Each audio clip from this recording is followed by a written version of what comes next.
Gone economics, fuck yeah. I literally spent a day just detailing, like, alright, where does money go in? Where does money go out? This will never come up in game. Who makes the pieces of 8? Is there a mint? Except now it looks like it might. Oh, it's entirely the privateers. They have their own mint. Okay, and that's why it's pieces of 8, because they have a sort of pirate theme going on? Well, it's because you can cut the coin into 8 pieces. Really? Yeah, that's not... Okay, so for a single piece of 8, that's nothing. But you have to remember there's denominations in, like, another coinage. There are literally trillion piece of 8 coins. I see. So I'm imagining that somewhere in the flooded district, there's just a giant wheel at the bottom of the lake, and they hand you a piece of paper that says you own that giant coin. Like that, like that Pacific tribe people. Makes zero fucking sense, but I love it. How do they avoid counterfeiting? They don't. They have to use an incredibly, intricate network of precogs, answermen, and clairvoyants to do economics. Okay, is it bad that I actually would like to talk about this for maybe another 15 minutes before starting session? Because this is very interesting, and I've always kind of wondered about this. Well, we talk about that on not a Monday. That's fair. Okay. So... Why are you against them talking about it? Because I would like to play the game that we're here to play. Yeah, and this way, but if we talk about it on a Monday, all of our characters get 1 dice in knowledge economics. How many times has asking for that random thing worked for you, Tom? About as many times as leadership has come up. So once. No, that's not true. Leadership has come up once, and I don't think Tom asking for random stuff has ever worked. I am with Steph here. Well, I'm happy to talk about economics another time. This is what the Ask the Mastermind channel is for, unfortunately. I have been making great use of it. Yeah, it's great. I will say, dinner's almost done, so I gotta get dinner first before we start. Okay, we have a timer to talk about economics. We have until Chris gets back to talk about hub economics. Okay. I just sit here pretending to be AFK a second. No, I'm just kidding. Just kidding. Evil, vile. Hit me with your question. Let's go. Okay, so I guess I just don't understand where it seems like a lot of the economy in the hub would ultimately be really easy to ignore. Is there like a barter system? Because that seems like it will be much more common. So there's 4 main means of currency in the city. There's barter, there's pre-awakening currency, there's pieces of 8, and there's credits. In the area you guys are in, it's 99.9% pieces of 8 and a little bit of barter. Okay, and that's just because of our proximity to the privateers. Yeah, they are an economic powerhouse, and they have the most stable currency in the city. It has... outside of... economic rule of law. Yeah. The privateers are a mercantile power that is rivaled only by their sheer ability to fuck shit up on the open sea. Okay. People assume... Is their currency a backed currency? It is a fiat currency, because they have enough hypermind and, sheer economic finesse that only works to their advantage. Honest, if I trust anyone with a fiat currency in the city, it would probably be them. That might be a mistake, but... Let's take a moment to admire how modified that was. Alright, we've appreciated. Weirdly enough, credits are a backed currency. There is only ever so many... What? Like Galactic Republic credits? Like Market Street credits. The issue is... a percentage of ownership of the singularity? No. They work like cryptocurrency, where each one represents a series of transactions and mathematical proofs. Combine that with the fact that different corporations can mint their own credits in the same way people can mint different cryptos, and essentially credits can become equivalent to stock in a company. Unfortunately, now certain turn. Time's up. Can't talk about it anymore. Oh, I was about to talk about how stock dilution works in Market Street. It's really interesting. Ooh. I saved you guys. You're welcome. Please start the session. I just really like economics, okay? And I like the I degrees at would which you love world to toad. talk about it on not Monday. Okay. So, last session ended with us getting our son back and then giving him to Jeremy. Jeremy's name is not just about canonically spelled with a G, right? And It is just spelled about with a G, fucking yes. Murdering Jeremy when he almost dropped our baby boy. If Jeremy kills our son, I'm killing him and all of the fops. Okay, no. Just him. The rest of the fops already kind of hate him, so like... And also, Marty Pippins fucking adores Tiny Boat. He only gave the Tiny Boat back to you guys You're because... right. We kill him and then keep bringing him back just to kill him again. That Just not I enough can the party. get on board with. We have to have someone on Jeremy killing duty for the rest of time.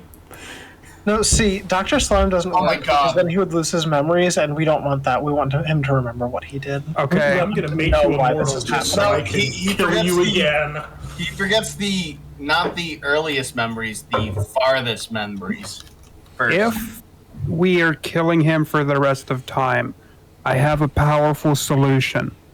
We give the hanged man the switchblade, and we put Jeremy in the noose. Better idea. We give the hanged man the boat. He needs to feel better about himself. I am gonna say, if Sam does kill the boat, I mean, this is him turning us into a chaotic evil faction right now. Do I want to do V1 again? We'll never be like Mutant Squad. The power friend. Does the little boat have anything to do with the boat wall? No, it just worked out really well. Representation of the little boat. No, it's just an incredibly convenient coincidence. It just worked out. So Jeremy has, through his connection to an artifact, somehow manifested peak human abilities, which means the boat's giving him something. We don't have details on that yet. Do we know if he needs to maintain ownership of the boat to keep that? You guys would know that as residents of the Flooded District. You've been around enough artifacts at this point to know if you take an artifact from someone, the connection will be severed. It'll still be their artifact, but they won't be able to access its abilities until they get their hands back on it. Okay, so that means that the boat belongs to Jeremy now, which does that if the boat is our son, does that mean that Jeremy is now Hubsquad's son-in-law? Listen, stop. You're making it too complicated, and in that implications, you're saying he's trying to impregnate the boat. No more. No, I'm saying Come on, you're cut off, Tom. like I've been afflicted with the most cursed thought, and I don't want to say it. Say it. Sam, don't be a wimp. Are we saying little boat is submissive and breedable? Shut the fuck up before I slap you to death. I hate that I said that. So don't. Why did you let these morons talk you into it? Don't listen to I'm me. very Say easily fucking influenced. lunatics. Okay. and I was more implying that the ownership of an artifact, if the artifact is sapient, is equivalent to a marriage in terms of Moving like, on. What else happened last Yes. session? are we streaming this incredible content Yes. by the way? Yes, we are. I totally forgot to do an Adventures of Captain Dumont episode 4. I need to do that real quick. Hubsquad 41 banned on Twitch. Okay. So, everyone is basically kind of chipping in with ideas for things they can do. For example, last session, Animal is ordering a can of kaiju, which is a farmer drug that can make things big. Jeremy now has powers. Fisher has signed on. Oslo has proposed the idea of reaching out to the Shrimptown leadership, which would be a mission. And I never shut down. Two ideas that I'm just gonna slip in that didn't come up last session because I forgot to mention them. One, Blue is reasonably certain that given enough time, she has found some shavings of metal from where the 1 Mark III armor was torn to pieces.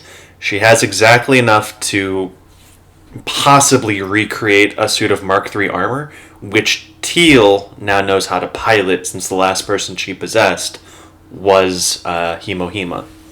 If you guys want to try fighting a Mark III in a controlled environment to see how you match up, this could work. The issue is time. You guys also know that Timekeeper is in town if you want to try and do some time-sensitive things with his aid.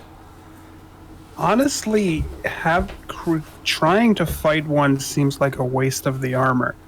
Yeah. It seems like it would be better that I do think they should try to recreate it, but it seems like that would be significantly better as if we could somehow put someone in that armor to trick them, even if it isn't for very long, if it's just enough to confuse them, that could give us the upper hand. I like that. I mean, we could. Was there markings, Sam, on? Gosh, what's his name? The leader of. Yeah, Tristan's, to mark that he was sort of in charge. He had a very different armor.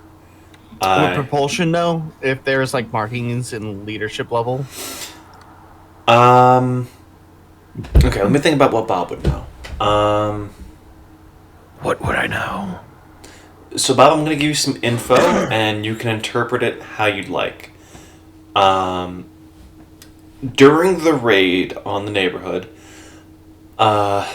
you noticed that there were different armors that seemed to do different things. And they were mostly organized into smaller troops. Now, you noticed that a lot of the people who had talents or were more put together than the average rabble, people more on your level than people with 0 stats thrown into a suit of armor and hope they can hang, their armor did look different, but it was never consistent. It seems like it's just a small and insular enough community that they maybe recognize each other. You will say you did notice that the quality of armor had no correlation to who was being looked up to. There were some guys who were in Mark 5s that were being leading. There were some guys in Mark 2s that were leading. Do you have any questions that can help you narrow stuff down, or?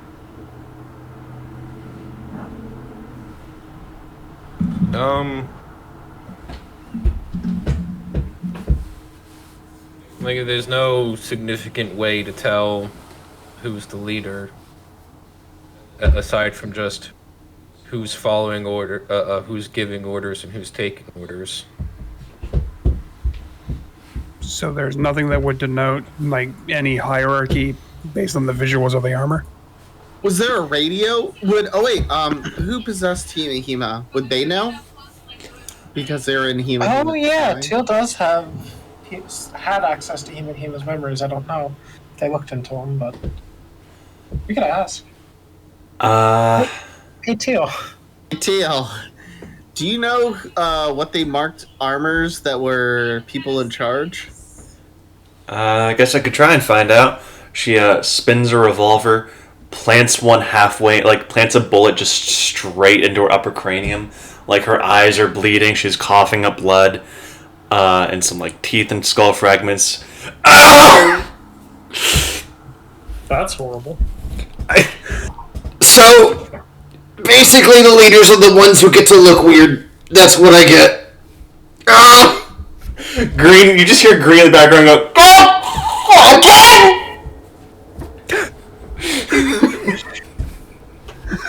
Wow. That escalated quickly. I mean, that really got out of hand.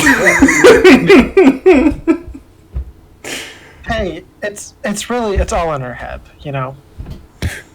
You see, like, Green, like, just up to his wrist in her skull, pluck out the bullet and, like, put 3 bullets into her to heal her up. Sam, this is truly the best hero squad. Not What are because we- we're here, but because of them. The mech heroes are trying their best, okay? They're good at what they do. All right. Are we like that's deep in shell casings? Sweet Tooth has been.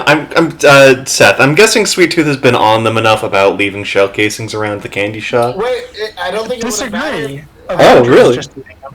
Yeah, the soldiers would just use them as building Yeah. material. No, a Vulture would just pick them up off the ground and start eating them. Okay. then my answer Oh. was that. My answer was that there's like a pit behind the candy shop where Sweet Tooth puts all the pistachio shells, and he just told them to put them there. The pistachio shells. We have a number of powerful options here. I think mine makes the most I'm sense. just imagining a popcorn bag full of shell casings and a Vogdra's just munching on them while looking at this shit going down. Okay. Ooh, does their society have issues eating food off the floor? Apparently not. Considering the amount of easy and cheap metal and the fact that Avogdra does not appear to be used to eating food at all, do we have to worry about her health? It seems like that's how she's built. No, I mean in terms of like diabetes or something. You said that, all I could think of was someone yelling built different. Cheese Slice isn't here right now. Wait, what did you say, Sam? Cheese Slice isn't here right now, though. Cheese Slice isn't here right now. Please leave a message after the beep. Okay, so, two of the things we were talking about was starting to move into the flotilla to set some stuff up.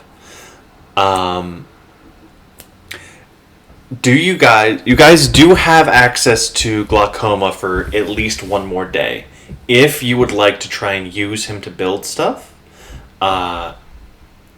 before we go to the flotilla, or before we split up, is there any like final preparations you guys want to do?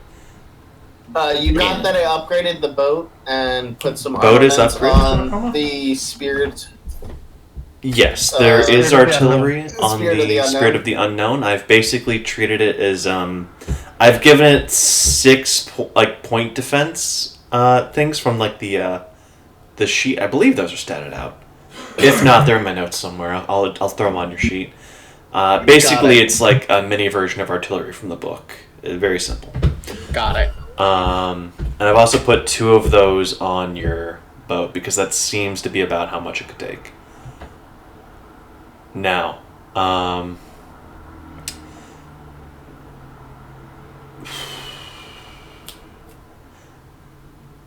trying to think of. There was one thing we talked about, but I didn't get a chance to rewatch the session this week. I forgot to save my notes, and so I don't have any notes. Okay.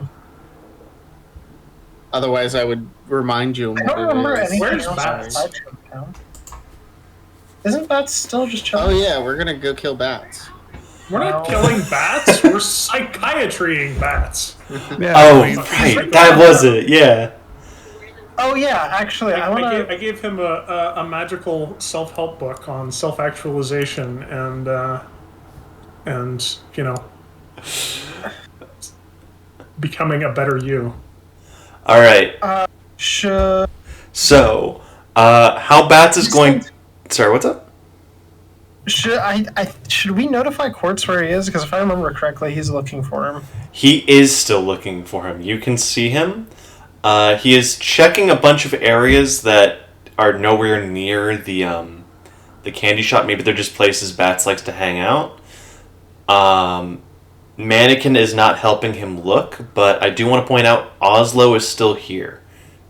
Quartz was present on the raid on the cannery. Yeah, so what I think we might want to do is at this point just send Bats back to the bar and let Quartz know that he was here and is going back. No, he's his own thinking person. Speaking of, how Quartz is going, or sorry, how Bats is going to internalize the psychology textbook is like, all right.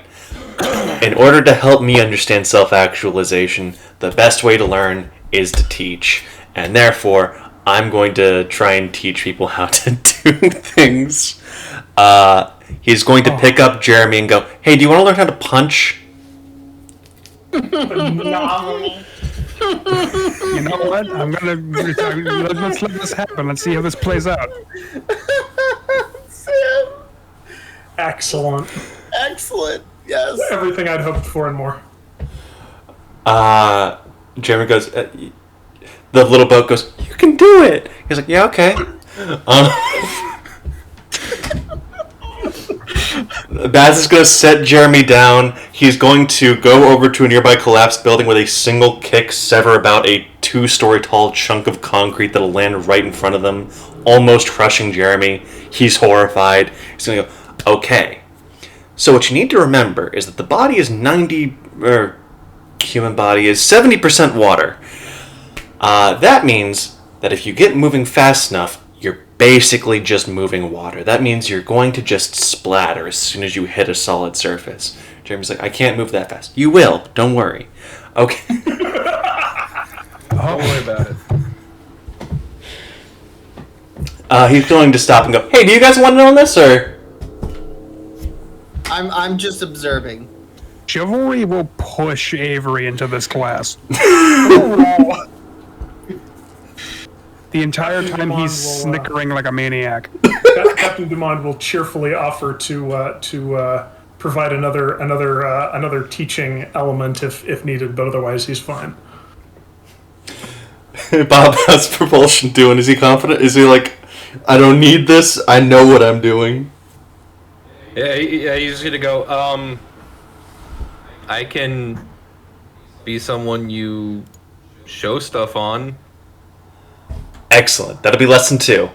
In the meantime, he's going to stop and go, "You know what? Me being like this right now might dilute the lesson." Hold on. He takes out a photograph of himself when he's younger and burns it, and then in a flash of light, you're going to see a younger Bats there. Different clothing. Charlie, you see powers on him and like the paranormal stuff that's associated with peak human vastly diminished. He's going to go like, "Okay, great. So this is just standard human strength." And he punches the wall, and you hear a knuckle just crack in his hand. As you can see, hand weak, wall strong. Avery nods like really fast, very fearfully.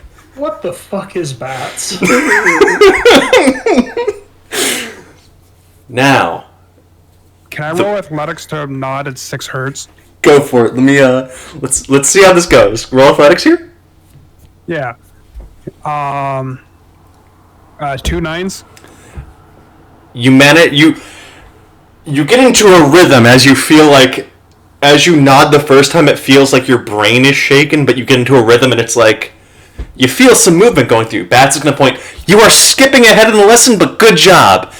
See, what Avery has done here is he has gotten into a flow. What you have to remember, we are basically liquid at high speeds. So what you have to do is you have to flow. Water going over a rock does nothing. But, and you see Bats kind of mimics what Avery's doing, starts moving a little bit, and it's like you see the movement go from one end of him all the way to the fist. He punches the wall. His arm explodes, but so does a 10-foot chunk of the concrete wall he just punched. "All right, Avery, now you try," he says, pointing to you with the stump. All right, Avery. Look, he's going to look horrified, but then have a moment where he actually thinks about it, considers what he knows about himself and his power over water and decide maybe, just maybe, something will happen here. I've been getting new powers all the time anyway. Let's see if Bats is right. Avery approaches the wall. You're gonna make a brawling check with 1 penalty dice. Okay. Avery. Put you at 1 die. Wait, I would like. I would like the crew of the Spirit of the Unknown to come down and help Avery by the Make a Man Out of You scene from Mulan. Yeah? Yeah, they're gonna do that with Avery. I'm They're gonna. gonna participate right along with the musical interlude. Is Ant providing backtrack? Is it funny yeah. backtrack? All right, that's 2 bonus dice for assistance. Starts, and I was also gonna have Miss John Hannibal Hancock yell, "I believe in you." That's 3. Tom, Bats is also going to do like very minor corrections on your stance and be like, okay, you're not putting your back into it. You're punching with your arm. You punch with the entire body, and like he does like a few jabs to get your body moving right. So we're up to 4 bonus dice. -1, that's plus shit. 3 dice. All right. The little boat is also going to say, "You can do it." 4 dice. Oh my god. Best boat. Chivalry looks really perturbed by this because he seems to have. Everyone helping him. Well, it's more that he seems to have an understanding of the reason Avery's going through with this at all, and he's not very happy. But he is going to let it happen. All right. All right, so I'm going to roll 5 dice. Holy crap! That is proper. I thought die was singular. What'd you do? They're interchangeable now. They changed it recently. Holy fuck! 4 9s. All right. So internalizing the lesson, using your mastery over water, you take a step and you feel the Newton's second law. The force you put on the earth, the weight of the earth pushes back, and like rippling through a pond, you transfer that force into your fist. Take 2 shock and killing to your right arm. Yes. But you guys see a crack, faint, minor, appear on the concrete wall. What you have just unlocked is a maneuver called Reckless Attack. It's an upgrade to the Mighty Blow. So, the Mighty Blow is you take a penalty dice to do 1 extra attack level on a melee attack. This has allowed you to remove that cap, but every penalty dice you take in addition to the one you're doing is going to do 1 shock and killing to your arm. If you double it, you get 1 for free. So I will write that down in a second, but think of it this way. You can take a penalty dice and 2 shock and killing to a limb to either do more damage or upgrade the damage type you're doing. This is a really interesting power that is incredibly wasted on the man with 2 body. Anyone who has observed this lesson can access this maneuver. It is no longer wasted. When Avery connects with the wall, there is a disgusting, sickening crunch as multiple of his fingers break. He doesn't seem to notice. He is screaming like a really wheedly scream. It's sort of a like a edge to it though, like a horse in the. Oh no! Charlie's gonna clap. Yeah. Yes, Captain Dumont will also enthusiastically clap and say, "My friend, I knew you had it in you. Congratulations! Very impressive." Avery gladly bows and then looks at his hand, starts tearing up. One of the crewmen will I was- offer to. Oh, go ahead. I just while I'm playing Eye of the Tiger, your hand will just heal. Nice. So did it transition from I'll make a man out of you to Eye of the Tiger. Did. Fan-fucking-tastic. Try to imagine that matchup or mashup. I'm also trying to imagine that. It doesn't work. At least I can think Not of a what's few going ways on it in my could, head. but that's neither here Well, nor there. actually, they're being played at the same time, so... yeah. So your crew's singing... let's get down to Tiger. Yeah, there you go. Defeat the eye. So what you guys have learned Defeat the will of the fight. is that Bats can teach you guys maneuvers. He is a former Crimson. He has access to all of their tricks. All of them. All of them. Including All right. the ability to punch through time and space. All of them. Chivalry Will is still very unhappy about this because it was a pathetic display, but it's still similar to enough of what some of his enemies have done in the past. Pathetic display? Yeah, comparatively speaking, yes. Chivalry is not excited about this and what it means for Avery, but doesn't seem to really care because it doesn't look like it hurt Avery, and he probably won't do that again. But Chivalry will draw Fraggle Rock and ask Bats, do you know anything about fighting with a sword? I mean, if you think about it, a bat's just a blunt sword. What would you like to know? Well, what could you teach me? It would be easier to go over what I couldn't teach you. What are you looking to do? Where a sword nerd is like really angry right now. I know, right? Well, you see, lad. While we were playing Hero Squad, he was training with the blade. He was hitting the batting cages. You see, lad. I've been a swordsman for. And Chivalry kind of looks down at his hand, does the thing where he counts on his fingers. Related, he only has 3 fingers on each hand. Looks down, counts. Says, I've been a swordsman for some 300 odd years. I'm not certain if there's anything mundane you can teach me at this point. What's the most off the wall? Do you want to know how to use your blood as jets to get around really fast? I don't have blood. Shame.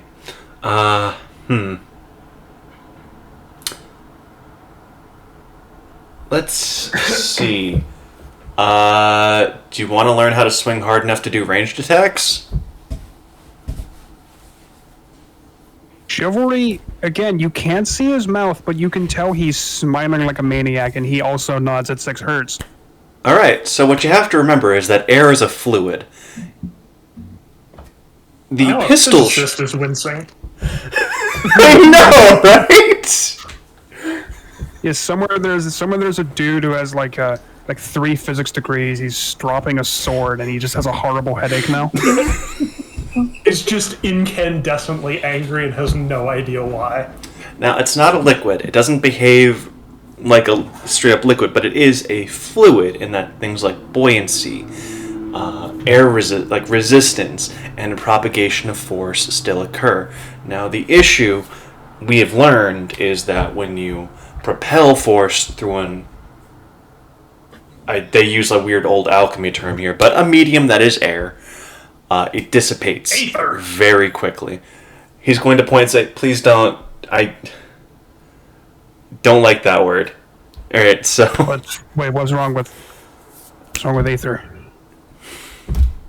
The Seventh Sons have their own system of Aether, and in, official documents, when I had to fucking file them for Chernov when Quartz was out of the group, it was a nightmare trying to determine which was which. I don't like it. They just use it to sound smart because they're really self-conscious about hitting things. Yes, we hit things, but we also need to know about anatomy, fluid dynamics, physical forces, and inertia on tensile strength. We don't need to use fucking... What? Avery will walk up to Bats and whisper into his ear, yeah, you might want to quit it with the fluid mechanics stuff. His understanding of physics is in the 1600s at best. They had air back then. Okay, I'm not sure I can actually communicate to you what the issue here is. Wait, what do you mean he's on the 1600? We're only on year, like... He's gonna count on one hand. We're only on year, like, 3 right now. Okay. Bats is lost. Okay.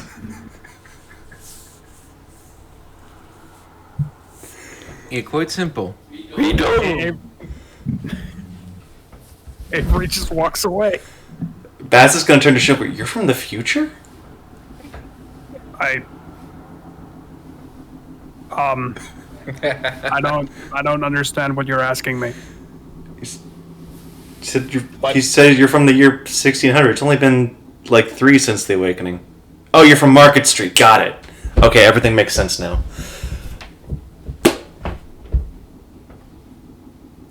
We're all living in a land of confusion. Well, continue on then, and Shipper kind of makes a waving gesture with his hand. So, Bats is gonna like look at his stump, which is now regrown into a hand, and go, "Neat. Okay, so what we need to learn here is."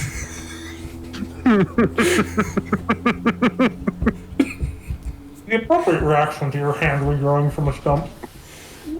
Like a really blasé Deadpool. So if you think about it, how do you move water? Repeated motion, shaping, getting a flow going. It's all about flow. So we take the air, you see his hand turn into a blur for a second, and you feel like a strong gust of wind as he then pitches the air like a baseball, and you see another chunk of the concrete just blast off. It's all about shaping, flow, and getting things moving a certain way. Charlie, you are the only one with sense good enough to see this. Bats didn't just throw it; he moved his arm so fast that it was like guiding the air. You saw the air actually ionize around his arm as he did that. Okay. So that's all well and good, but how does this pitch directly translate to a blade? I can see that moving that way would probably send perhaps a slash forward, but I don't really understand what angle I might have to hold it at. Okay. So you have super strength, right? Chivalry nods kind of sheepishly. Cool. You're gonna want to hit this as hard as you can. Bats does like the collecting of air again, and he motions for you to square up like you were hitting a t-ball. Okay, it's now the most important question of Chivalry's life. Does he move to hit the ball with the edge or the flat of Fraggle Rock? Edge.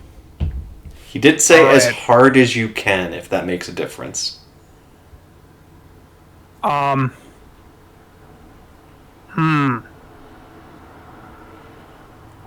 fuck it, I'll say the flat because it both makes more sense to me for the pitch and also seems like it'll have a funnier result. It's not the edge. Okay, got it.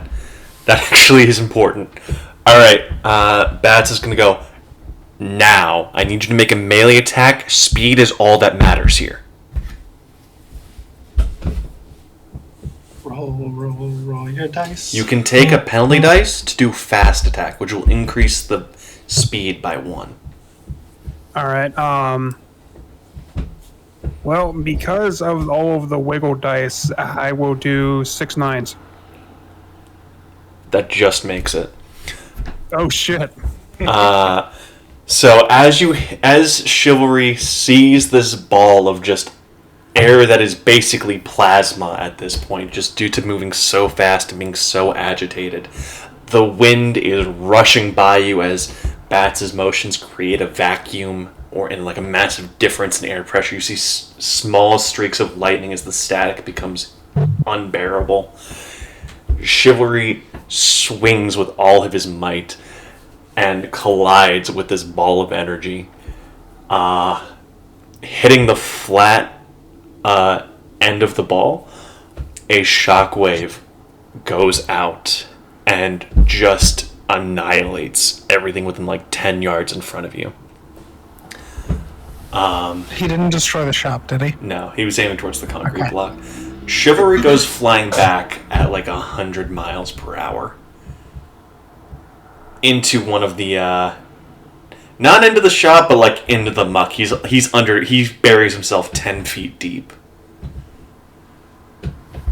Bats is gonna Does he have go. to breathe? He does not. No. Okay. Bats is gonna go. All right, that was pretty good, but you might want some cleats next time.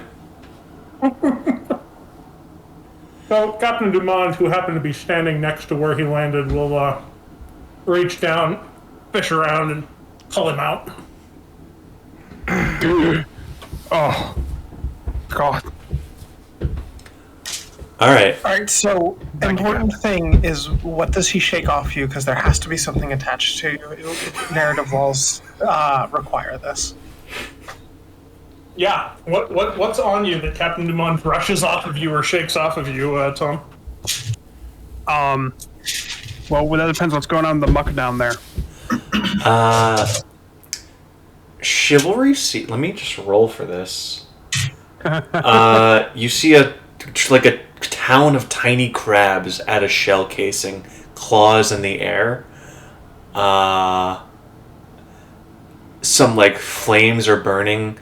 They have some like liquid sugar that they're imbibing. You have no. It seems like a cult. All right, Chivalry comes up, and he looks Captain Dumont in the eye and says, "There's a race of crabmen." These are tiny crabs, smaller than your pinky nail. People, crab. Chivalry would stand by what he said. Okay. Captain Dumont will pat Chivalry on the shoulder and say, "I'm sure there are, my friend. You've just had a bad fall. There. Chivalry will stare at Charlie with so much need in his eyes. Like, please tell me you can see them. You know the camera zoom in nod guy? Yeah. I was gonna do that.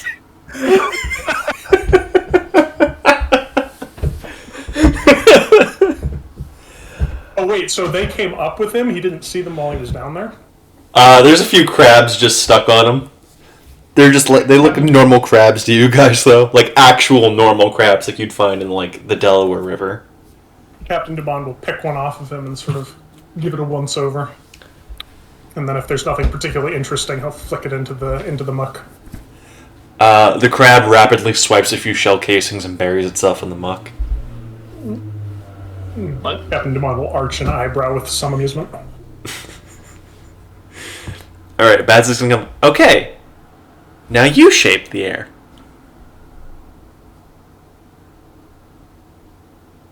Chivalry looks really exasperated, sort of just like starts vibrating really fast to get any muck left on of him off, like a dog might, but much more violently. And then he will prepare to get the air going. Sort of a few stretches here and there, and hold. I guess he'll hold Fraggle Rock. He'll try it with the sword in hand. What do you want me to roll for this? Let's see. Make a coordination plus knowledge aerodynamics check. Arrow, goddammit. Okay, again, considering that Chivalry still probably holds like Ether and Caloric as the fundamental, I feel like he should take a penalty die on the knowledge aerodynamics. You know what? Go for it. Yeah, take a penalty dice, but Bats is helping you, so it cancels out. Okay. 2 sevens. All right. So, how many? What's your coordination max, by the way? 6. Okay. So you guys see Chivalry as a blur, kind of get like a gust of wind going, but it doesn't really feel more than like someone rapidly like fanning you. Like there's a breeze, but it doesn't like coalesce. And Bass is gonna nod and go, Alright, your hands are kind of tiny, that's right.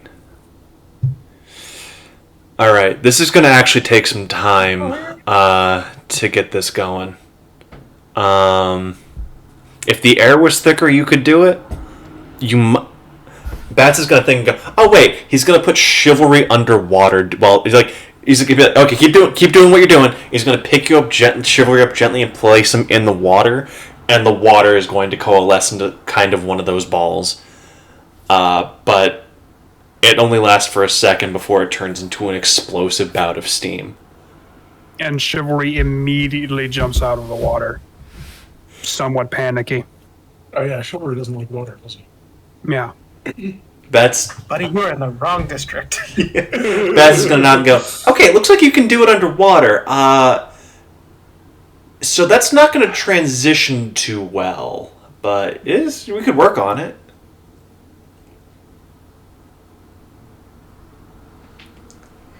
Chivalry steeples his hands together in front of its face and says, "No." Oh. I'm very sorry. I can't really get submerged. Got it.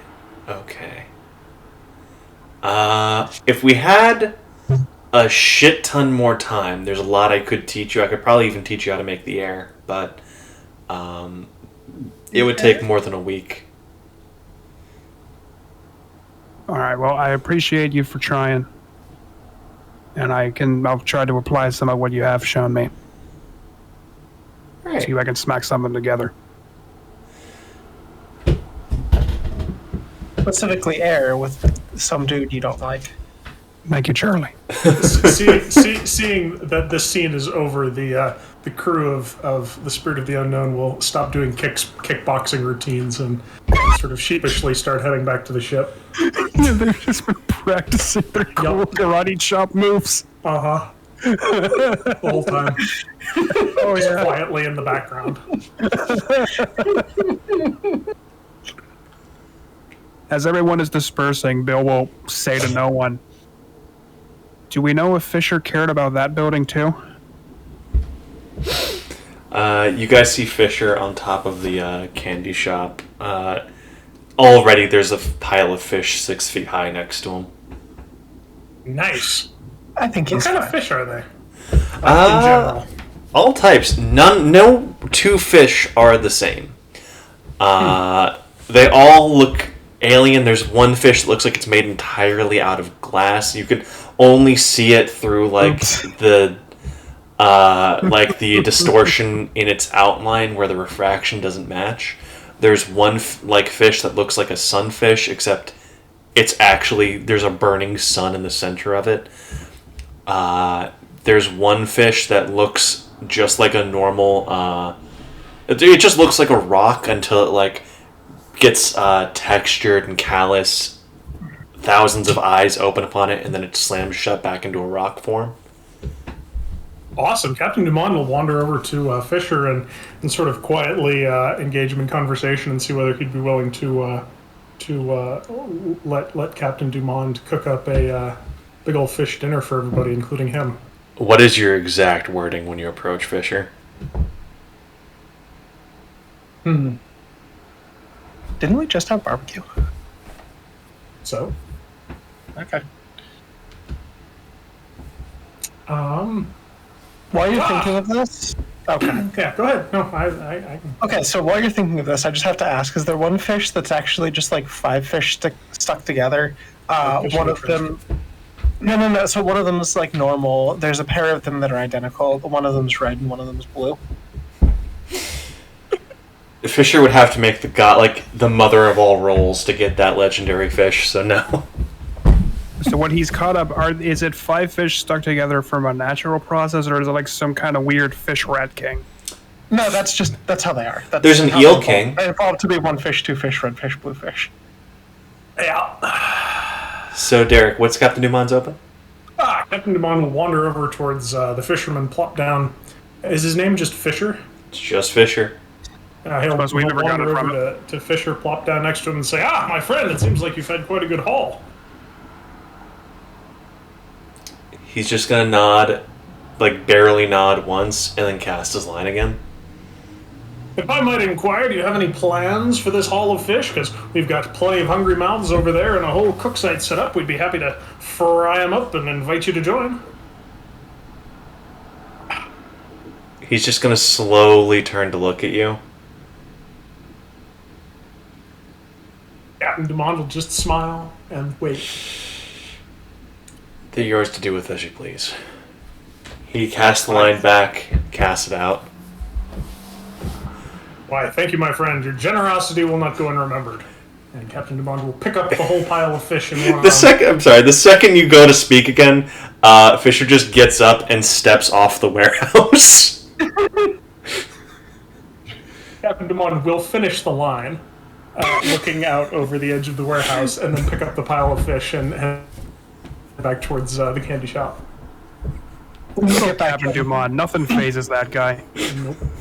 We get back in. Hey, just a heads up, he's not the most social fellow.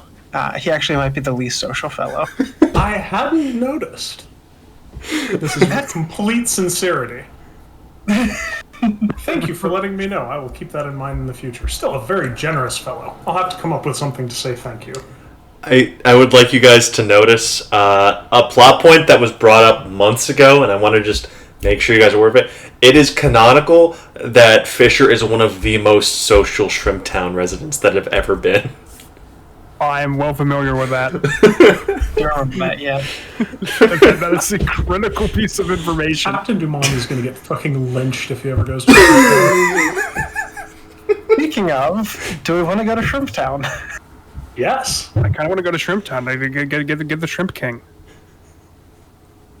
If we go to Shrimptown, To the maybe Shrimp King. What if If we we just go to send a letter to Shrimptown- the Shrimp King instead? there is a non-zero chance that we'll meet Yi Claw, and I really want that. Okay. Okay. Captain Dumont should not actually go to Shrimptown, I think. So if you run that by anyone, if you say that, Fisher is immediately going to step in and go, okay, we're going to need a seriously armored boat. What, Fisher's going to say that? Yes. He's going to step back. Like, the second you guys mentioned going to Shrimptown, he is there. Captain Dumont will smile at him. We got that one. Is that enough armor? And I'm going to point at the Spirit of the Unknown.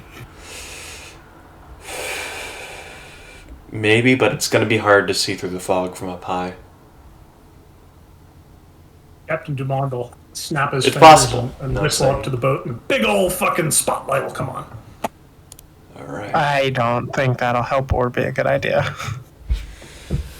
Rats. Okay. Do you happen to have sonar aboard? Okay. So, master plan. What we're going to I do don't know. is we're going to get a net, and we're going to drop a bunch of my glass in that net, and then you're just going to hang that from the ship. You know, it does have, like, portholes, so you should be able to see through those, right? You know, like, see through the glass of the portholes. Yeah, but if you hang them down low, I can see through the stuff down where you're hanging the net. We can also just fly really low. I mean, can you just run your ship in the water? Is that an option? I think it wouldn't stop it from moving, but it could also just fly right above the water. Fisher's going to nod and go, we should stay out of the water if at all possible, especially as we get closer. Right above the water it is. It's Alright. significantly cooler that way. Alright. So as you guys board the Spirit of the Unknown, Lilac is going to make sure you guys are aware. Wait, how fast is the Spirit of the Unknown? 160 miles an hour? Alright, it'll be about 18 hours there and 18 hours back.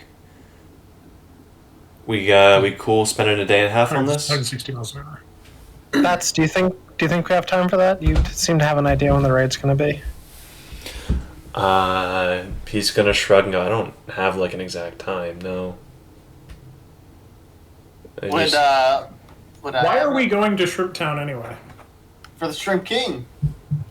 Basically, Oslo said like he knows that if you guys could get the Shrimptown mayor, he's an incredibly powerful talent. And he might empathize with a foreign faction trying to take your territory because they have an antagonistic relationship with the Hive. We might also be able to make an argument about how we have been we have basically not interacted with them, and it's very possible the Iron Legion would try to. Since they do seem to be such an insular, anti-social, sort of almost intimate kind of people that... The mutants did send us a note that... Let me check the crack. That, What crack when somebody says that? that I think there was Iron Legion members in Shrimptown. I will be right back. I need to take a leak. God! I just fucking saw the fucking note that Rosie put through from Kayfabe. Hi, what is this, please? Time is a factor for scale. Thanks.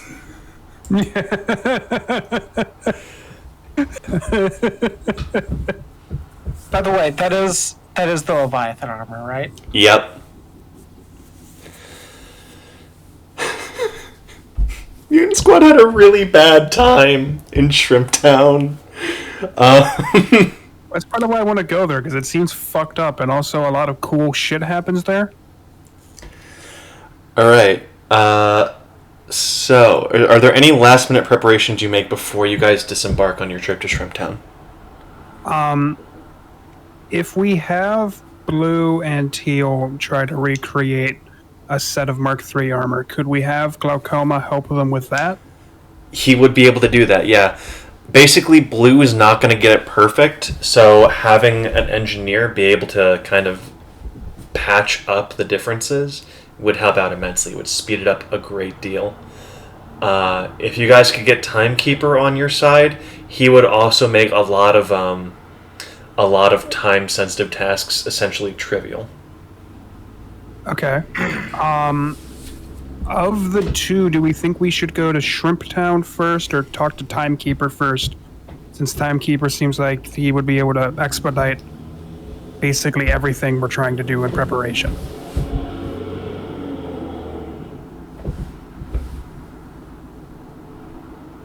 Like, which do we think is a better first step?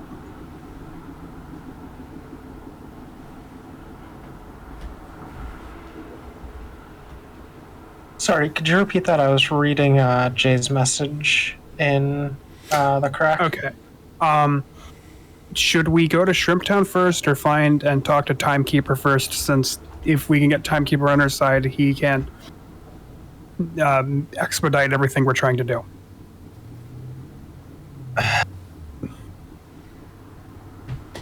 I don't like using Timekeeper personally. I don't like the payment you have to make for that. I understand that he is a very good resource, but I would like to know how his payment would interact with Chivalry attempting to pay it, on the basis that, to my understanding, he is just immortal. Or if he died of old age, he would come back. Well, let me put it this way.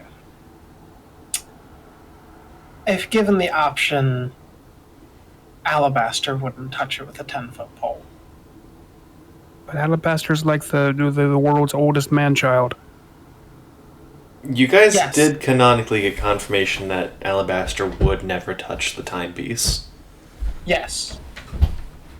I think he was, if I remember correctly, he was forced to in the crossover, but... Yeah, and sure enough had to do a bunch of weird arcane bullshit to make sure he couldn't escape.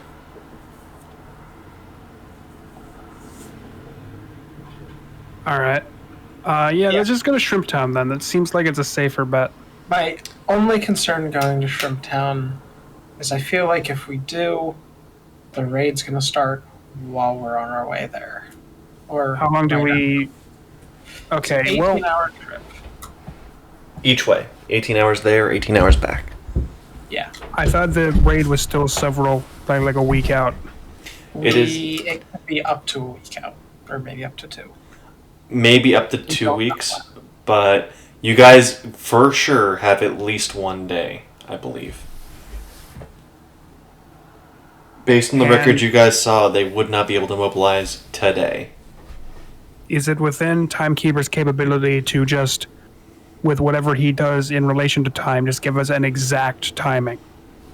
You aren't sure if that's in his wheelhouse. He has some supplemental stuff not directly related to his artifact, just from his time with Chernov, but you guys never got details on that. Actually, are we aware of any precogs in the area? It's possible. Wheezy might have some, because he employs a large variety of talents for all operations on his wharf. But you guys don't know for sure. I mean, do we all need to go? Some of us could start. We could split the party. So my issue with splitting the party is that the split we want is we want Hancock to go set up, but the issue is I super would want Hancock to also be in Shrimptown. Because, he's the talky guy. We're discussing whether or not going to Shrimptown or talking to the Timekeeper makes sense. Because Shrimptown is interesting and would probably give us an incredible edge, but we don't know when the raid is starting. And why can't the vaqueros just get us there? Well, the vaqueros could take. Yeah, how fast would it be for them to get us there? I mean, much as I love the idea of using the Spirit of the Unknown, if it's got 160 miles an hour and the vaqueros have, a fraction of speed light. The vaqueros seem pretty certain they could do it fast. Fisher will put up a hand and say, just so we're clear, the only reason I was comfortable taking the airship is it wouldn't disturb the water. It wouldn't rile the shrimp. Sure.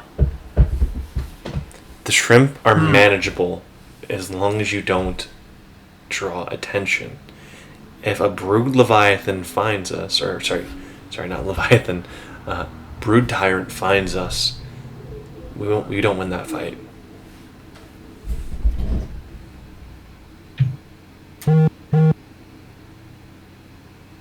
Somebody got a text.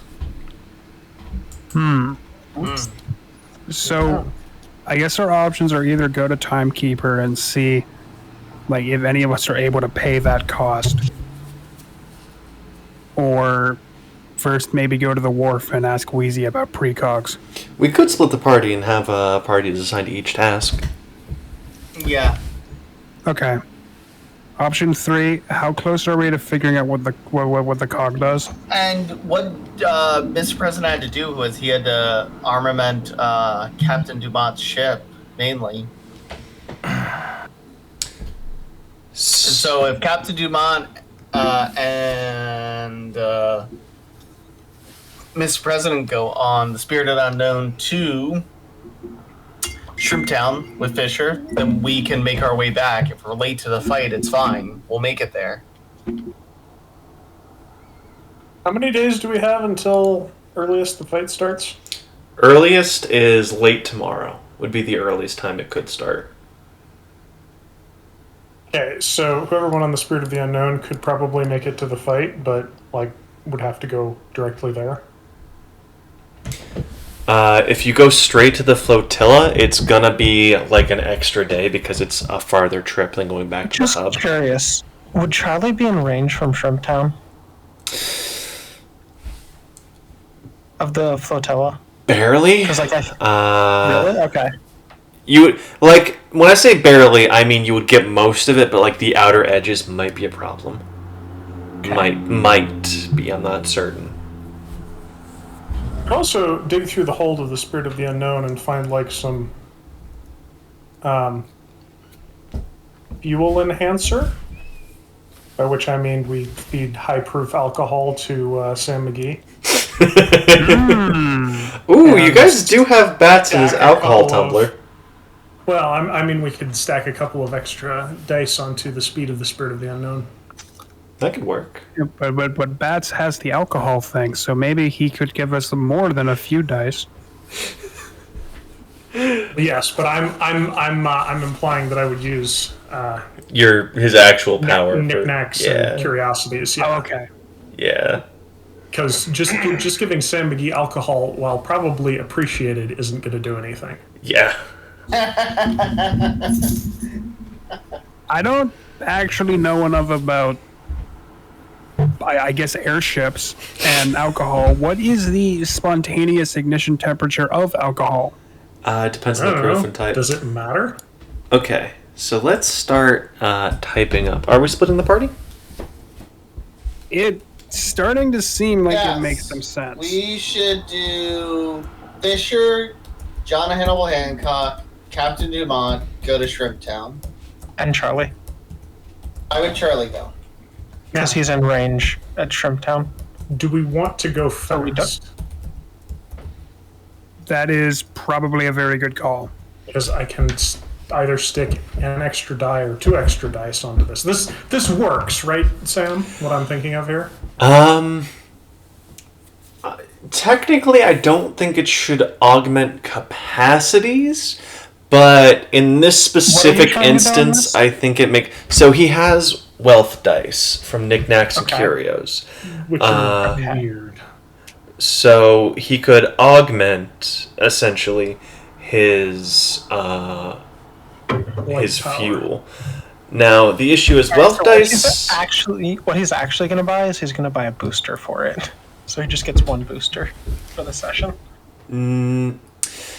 I'll say it works this time. I need to check because I think wealth dice aren't supposed to be able to boost capacities. They're just supposed to make you more likely to succeed. But I'll allow it in this time because it seems cool, and I want Sam McGee to get his drink. Now, the Yeah, what question... Drink that is if it's a booster. Damn, an order of magnitude? It's not going to be Hell a yeah. booster. It's only going to double. So we'll be going Okay. 320, and it'll be 9 hours there, 9 hours back. That's acceptable, yeah. Okay, then I will spend a die of knickknacks and curiosities to Okay. get us going faster. I have posted a list in Night of Many Tens. There's Timekeeper, Searching the Wharf for a Precog, Shrimp Town, and Flotilla. Were those the 4 tasks you guys wanted?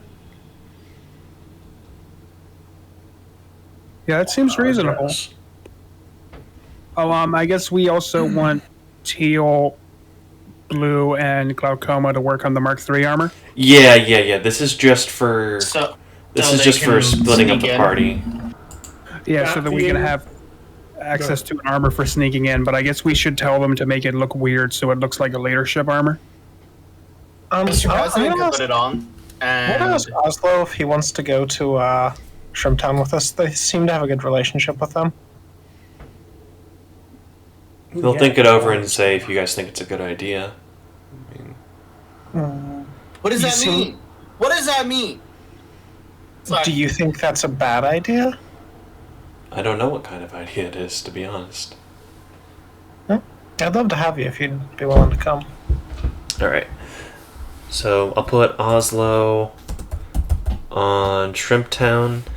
I forget how to spell his Is name. there a particular objective that we would like a better chance at succeeding in? Still got a knickknacks and curiosities die that we can apply. Some. I feel like that would probably be best spent in Shrimp Town because if we can get those people on our side, that's can only be a good thing. Okay, I need somebody to make a suggestion for how that could be used. Because Captain Dumont knows nothing about Shrimp Town. So if somebody says, here's something that could be helpful in Shrimp Town, then Captain Dumont Fisher. can dig something out. Fisher knows things about Shrimp Town. And logically, extremely he would talkative. also have to be going with you.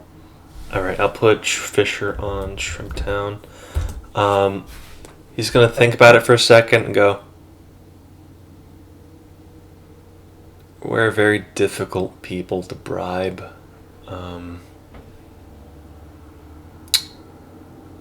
I would appreciate some good fishing line."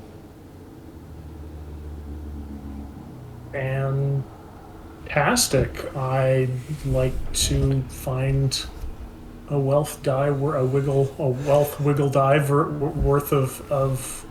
How do they feel about like hypertech stuff? As long as it works. Of nanowire carbon fiber fishing line. Sure. Guaranteed up to 10 tons. Gonna need more than that, but it's a start.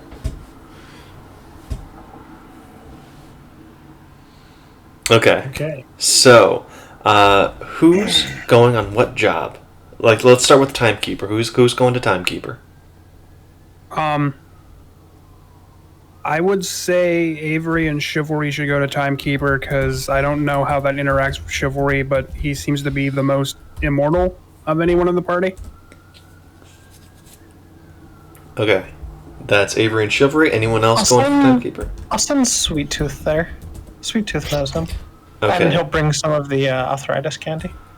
Ooh, good call. All right. Who wants to grill the wharf for a precog? I'd like Bill to go there to be menacing. Okay. We going all in on the medicine gang? Who else is going then?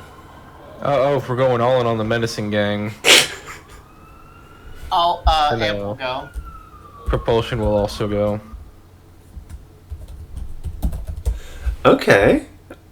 That's a combo. I like that. All right. So Shrimptown was Dumond, Charlie, Mr. President. Anyone else? We get like Oslo and Fisher there. Yeah, it's on yeah. Okay, so we have some people that know how to do a combat. Who's left to go to the flotilla? Pats? Jeremy? Wait, so what were we doing at the flotilla? Early setup, scouting, prep. That only required John Hannibal Hancock, and he can't go. He's going to Shrimptown. Well, we can send Karanade to set up at the flotilla because he's port authority. I mean, there is value in, scouting, I guess. Seeing what's going on in flotilla.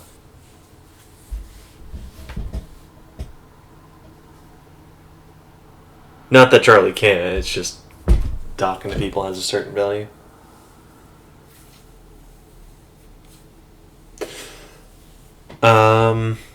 So is anyone going to the flotilla, or are we just putting that off for later? It sounds like we're putting that one off. If we need to, I can put Amp to go there with Karenade. Okay, that leaves Karenade. That's up to Bob. Yep. Yeah, I'm done to go with Amp.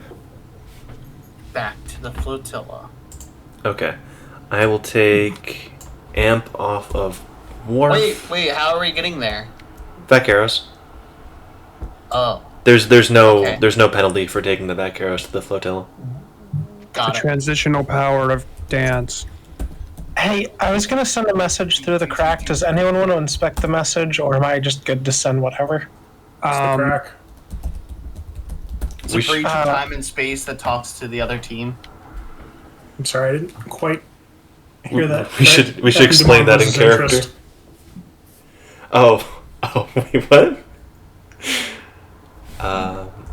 We have a crack that lets us communicate with Captain people Dumond is from... not hearing. Oh no! The plot. You know what? It's not plot relevant to you, so don't worry about it. He has already wandered off to get the Spirit of the Unknown ready.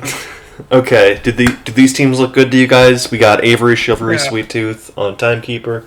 We got Bill and Propulsion on Searching the Wharf for a Precog. We got Shrimptown, we got Oslo, Fisher, Dumond, Charlie, Hancock. And the flotilla, we got the Vaqueros, Amp, Karenade. Bats isn't on a team. Do you guys want to put Bats on a team, or? To the flotilla, Bats! Bats is down. He is... Bats could take Jeremy to the flotilla and keep training him. Oh, fuck. And I feel like Tiny Boat's going to have some fun in the flotilla. Oh, wait, never mind, actually. I thought I had an issue, but it doesn't matter. you see him punching the concrete, and it's not cracking at all. He's like, what? He's still trying, but he's not internalizing what Bats taught it. Are his hands getting fucked up? Incredibly. Importantly, what's the I heal boat them. saying? He is healing. He's like, all right, Jeremy, what you gotta remember is you gotta pivot. Pivot!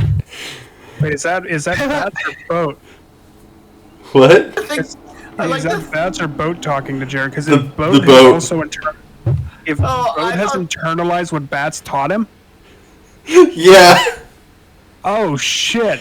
I was gonna say I thought the boat would be going technique.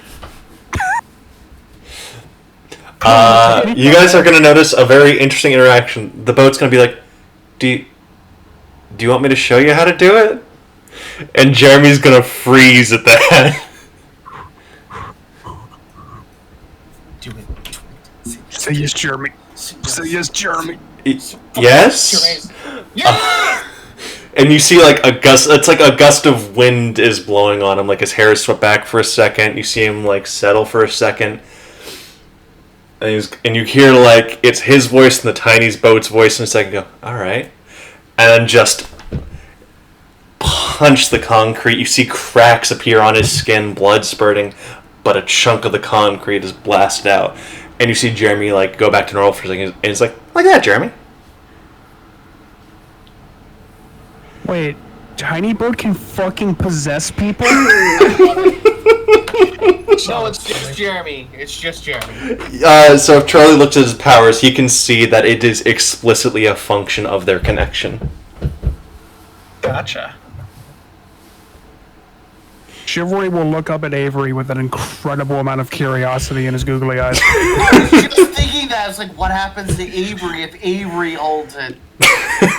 Oh, also, I should note, Captain Dumont still has a googly eye on his eye patch. Hell yes. Hell yes. Alright. So, everyone has their job. Everyone decides to split up. So, the Vaqueros are ecstatic. They don't get to take their bikes on like long rides around these parts. So, as Amp, Carinade, Bats, and Jeremy just like gear up, you guys see storm clouds in the distance, and you see like the Vaqueros like revving their motors. You guys are gone in a second. You see like the rain turn into like sonic booms around you guys. You hear manic laughter as the Vaqueros are darting around the buildings, doing like sick mile-long drifts along the outer edges of the water. You see Yellow do a ramp through a skyscraper. The building explodes behind her as she comes down. Cute. Yeah. They begin skidding to a stop as the bikes slow down. Sorry, I'm not used to the G-forces. Sorry.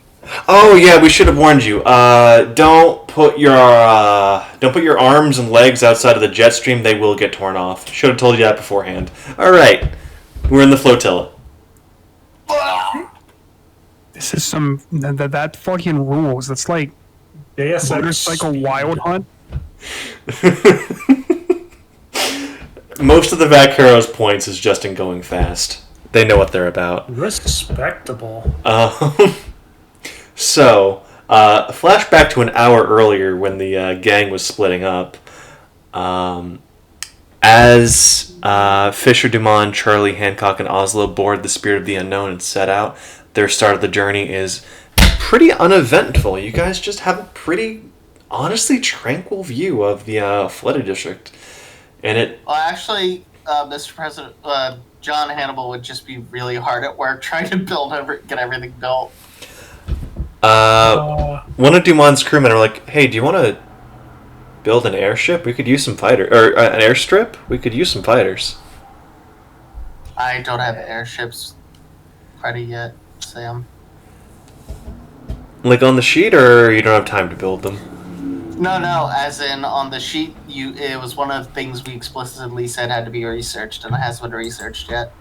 Bad day. I thought we had that already. My bad. No, it's all good. I'm like, oh, they're still working on that. Can Captain Dumont's engineering team help you with that and make it faster? I don't think so. Actually... Okay, so there's a weird bit of intersection. Even though they're both very different paranormal sources, does Captain Dumont's crew, do they know actual engineering, or is it just technobabble engineering?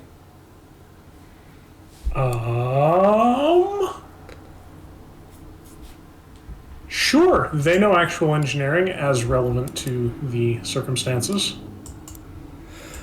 Okay, so as long as they're talking about actual engineering, the two parties can help each other out to build stuff that each individual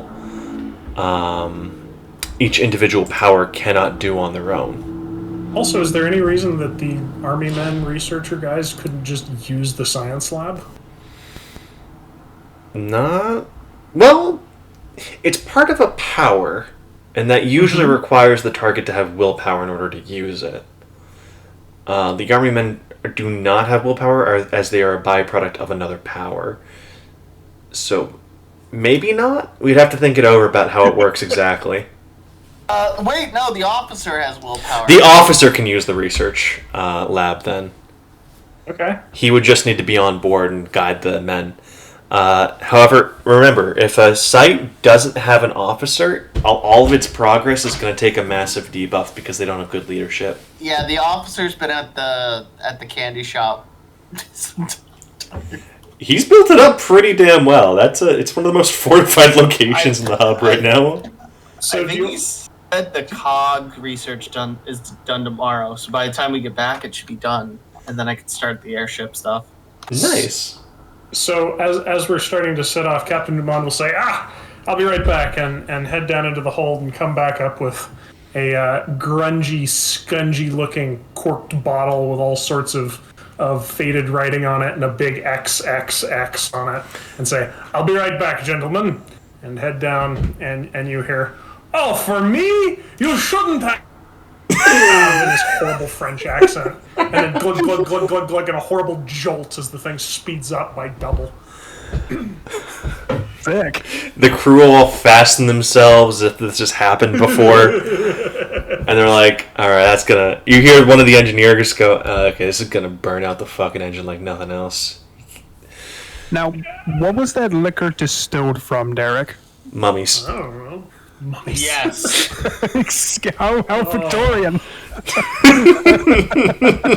know all the mice from Red Wall?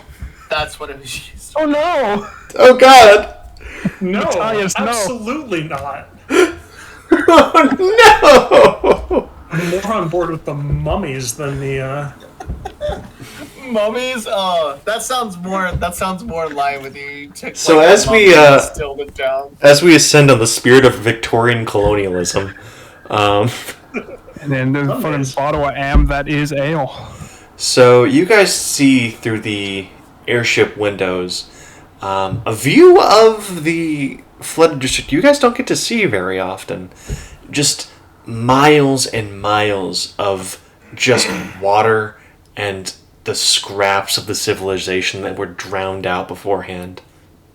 Bombed out skyscrapers, failed levees, ship graveyards as far as the eye can see. Just devastation that's kind of glossed over in your normal day-to-day life. And thank God there aren't like werewolves or something running around there? that summon other wolves. Okay. There are no It'd have to be like an coyotes alpha or something, right? There are no coyotes in that particular ecological niche. No, it's werewolves. Werewolves are the urban scavengers of the hub. We just look out, there's just a pack of wolves. Goddamn trash bin, you goddamn werewolf! Joseph Jack Marius? Cryptozoologist? The truck stop zoologist? I'd like to think that Captain Dumont just goes ski shooting with werewolves. He's like, there's one. Werewolves are sentient beings, and we respect those. You're British. We duel them. No, I'm not. Your character's not British? Not today. He sometimes says. Oh. The Tex Sassenach hasn't gone off today, therefore he's not British. Yeah! Okay. What's happening? We didn't... Roll for Sassenach didn't detect him as Sassenach. I mean, I can make another check to see if he's a Sassenach, but I don't know that... Chivalry's not present, so... Oh, okay. No. Let me roll now. I'll say I did it earlier. Alright, yeah, go for it. Let me pull up my dice roller. I imagine that Chivalry would just check this every morning because it is very concerning. It's very important to him. 2 7s. He is not a Sassenach. Okay. Not British. Okay. Faint hints of Australian, but you're not 100% sure. Does his appearance change every day?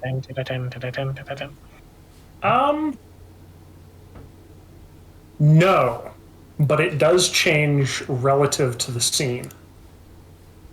I like that. For example, right now he's dressed in your standard adventure outfit of a like 1940s, 50s like fighter adventurer, like airplane romance, not romance, but airplane drama thing,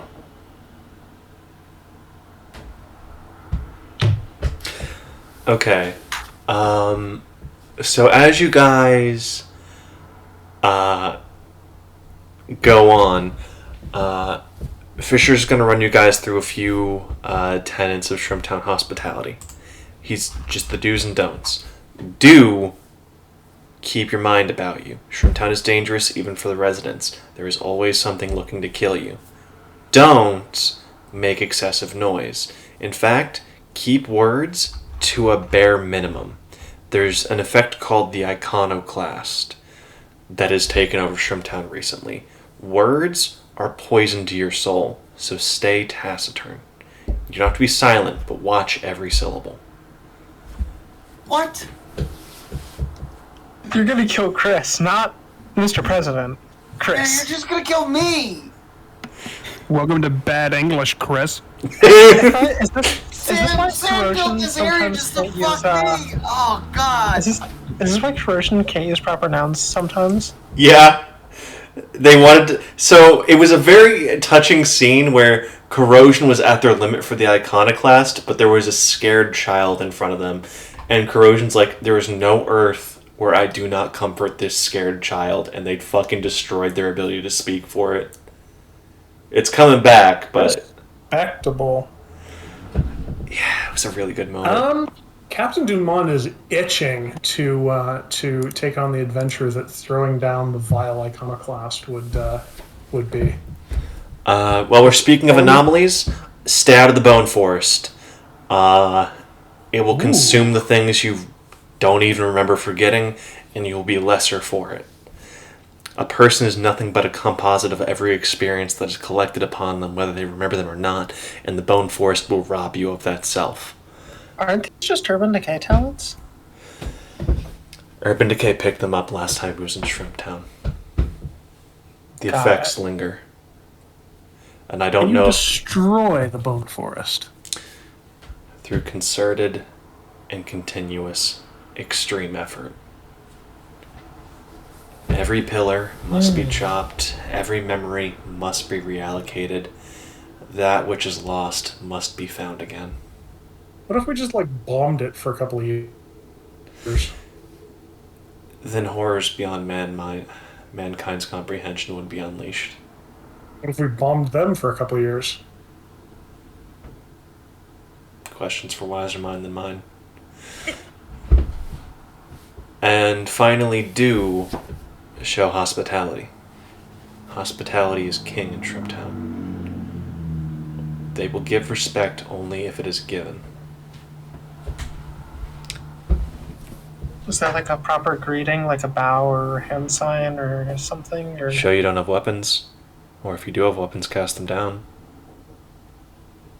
One of the crewmen will sheepishly slide a cutlass under a chair.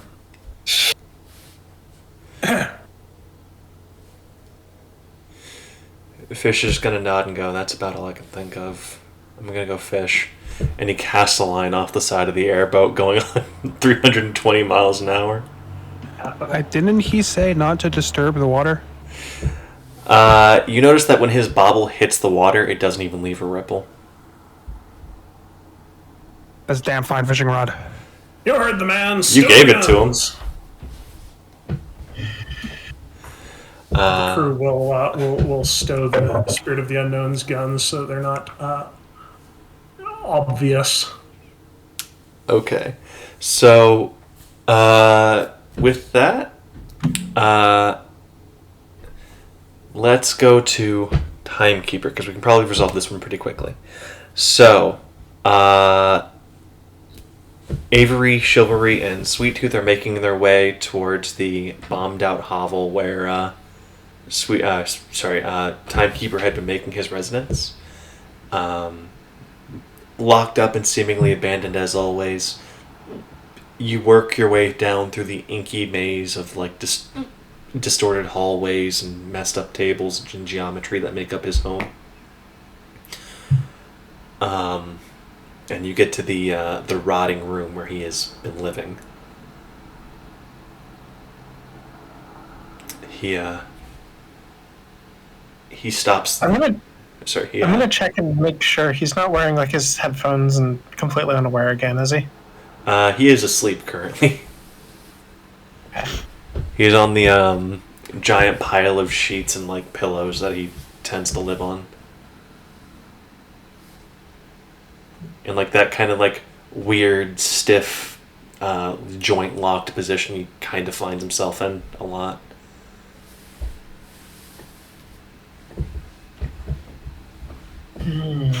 Like part of me honestly just wants to wait for him to wake up naturally. Like that's weird, but I also feel bad waking him from his sleep.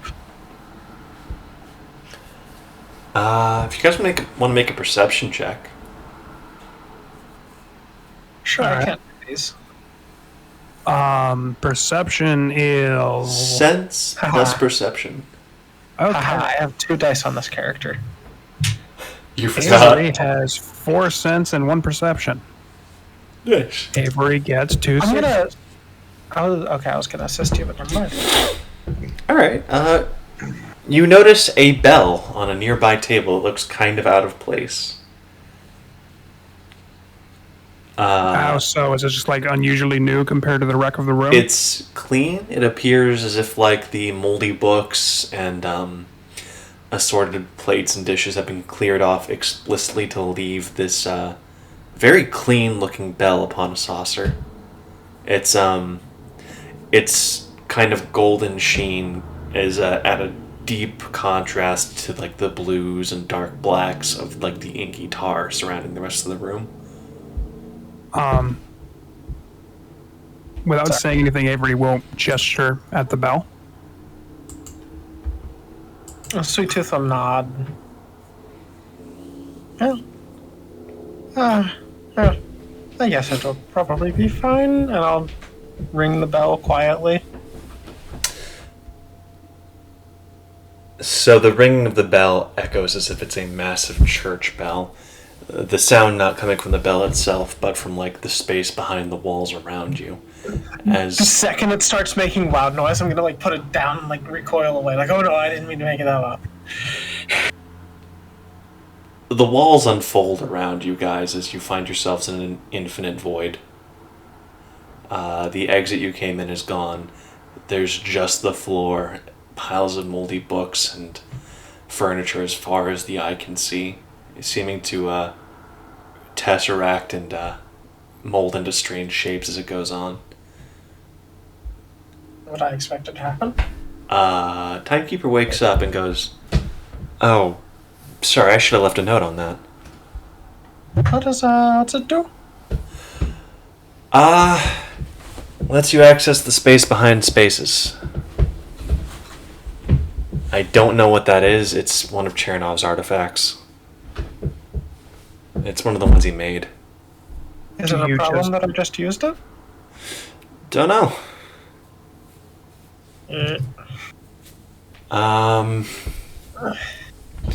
So we're going to be here for about an hour. Oh. Well.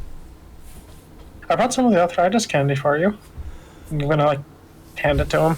Oh, you are a lifesaver. I should really just bite the bullet and buy some of these, shouldn't I? I prefer giving them to you. Oh. It's if people are going to buy my candy, I want them to buy it because they want it, not because they need it. That's how I wanted to set myself up. If people are buying from me as a necessity, I've done something wrong. Timekeeper's going to look at you and just think for a moment and go, we could have used you in Market Street, I think. Anyway, what are we talking about tonight? What's going on? I need a minute because I can't decide if I'm offended by that or not. I think I'm not. Well, Sweet Tooth is taken aback, and I'm imagining he's just he stands up ramrod straight, thinks about that. Okay, I think that was a compliment. Hey, there's a group that's coming to attack the hub. We were wondering if you could help us create some extra time to prepare. As long as you're willing to pay the price, it's non-negotiable as always. You looking for a room? You looking for a building? What are we doing here? What kind of space?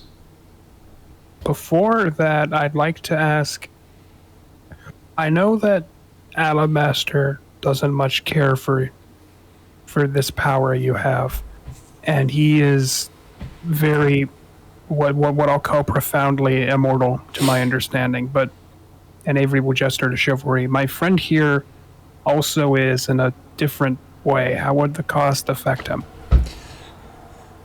Timekeeper's gonna sigh a little bit and go, so you've kind of touched upon a concept. I will be blunt with you, there is no such thing as immortality. We will all end one day. What my power does is it brings that inevitable end a little bit closer. It doesn't have to be through age.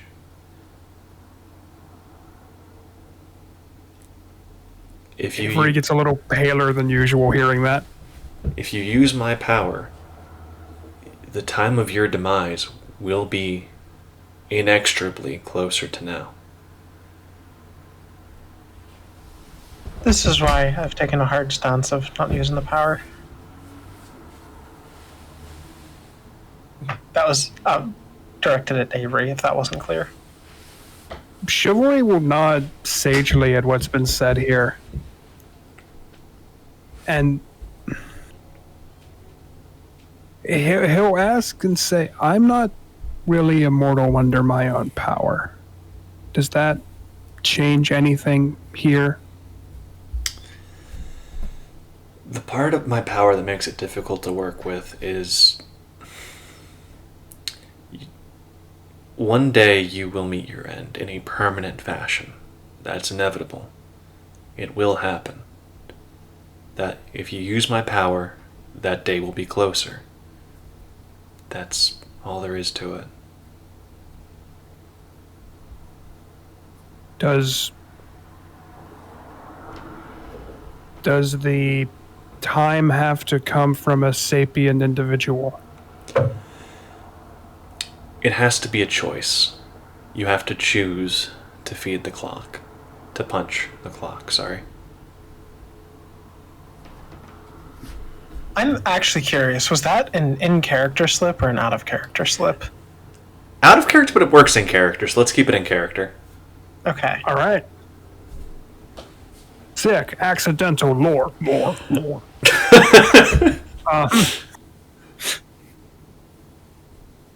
So,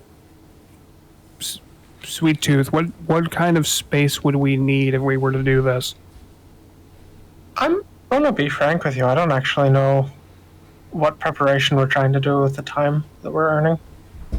I guess just create a Mark III suit and... Bats could teach you guys more maneuvers if you had more time. Oslo could potentially. So, you have NPCs that have skills you guys don't.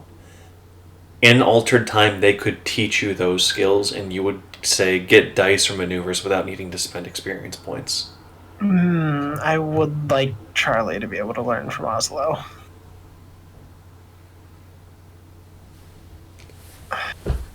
So if we set up like a room of time, what to Mr. I'm sorry, do you prefer to just be called Timekeeper, or do you have a name you'd prefer to be called by? I had a name, but it's been so long, I can't remember it. Timekeeper works for now. All right. Then Timekeeper, what would the cost be to extend a room to expand a room out to a few months, perhaps? So it scales based on a number of factors. Depending on the ceiling used, the sealant used. If we can get a room about 10 feet by 10 feet by 10 feet, perfectly isolated, about 1 year off of someone's life would give us about possibly 1 week.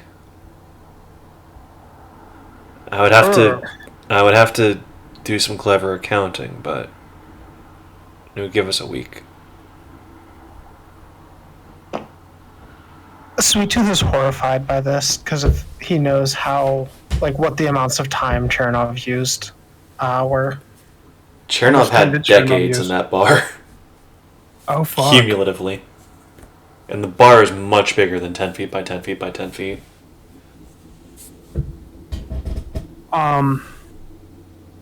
I knew it was expensive. I didn't realize it was that expensive. How did Chernov power that? The time only has to be given up freely. The person doesn't need to be there for it. Chernov makes deals, and that's enough. You know, the more I learn about his dealings, the more he seems as bad as Mammon Gray. Don't use that name, especially in a pocket dimension. We'll be safe here, actually. I think the bell may have been for him. As Chernov liked to work on countermeasures for everyone he intended to kill. Actually, does time move differently in here? I don't believe so, but I'm still figuring out how it interacts with my power. Is your power an artifact, or is it something more than that? He gestures to an old-timey alarm clock like the one with the 2 bells and the analog clock face. It's cast iron, heavily corroded. Every tick sounds like a hammer hitting sheet metal in miniature.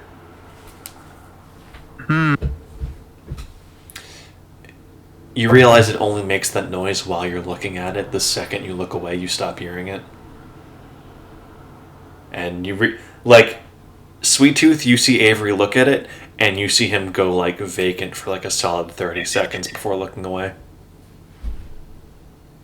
Huh. So I'm going to assume it's, and I'm saying this out of character, I'm going to assume it's not sapient. I had wondered if we could maybe parlay with it to see why its cost is so high. Most a good number of artifacts are not sentient. They are merely... Some people think of them as tools. I think of them as functions of the world. They do something in the same way a water wheel turns, or a wind chime makes noise. It's an interaction of natural forces that produces a desired outcome. That's essentially what this clock is, just on a greater scale than most. Some do have a bit of intelligence to them, such as your puppet there, or your friend's glass eye seems to be fairly aware of itself. Harry is taken aback by that and squirrels that information away to talk to Charlie about later. Please do, because I'm actually curious about that. Chivalry takes out a little book and marks that off. He's been keeping very good track of focuses he thinks might be sapient. And Avery will ask, so is there a physical cost on the person if they pay the cost for your power? Age tends to set in prematurely. Chronic conditions may worsen. Some people just experience a run of particularly bad luck. It depends on... I'm not certain, but I believe my power tries to match whatever their eventual fate may be.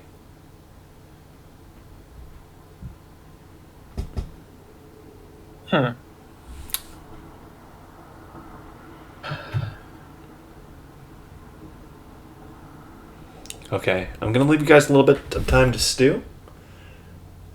Because there's been some info that you might need to correlate here. Because I feel like you guys are missing one key piece of info. Alright, so we're going to go to the wharf with Bill and Propulsion looking for the precog. You guys roll up on the wharf. It's just a hop, skip, and a jump. Easy. As we're walking there, Bill will be trying to convince Propulsion. I'm just saying, we have a cog. We haven't figured out what it is yet. Therefore, precog. I don't think that's how terminology works. You're no fun.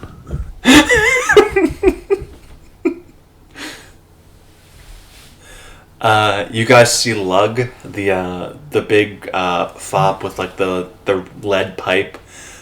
He is currently beating a shoplifter or a thief. Going, hey guys, you looking for Corey again or?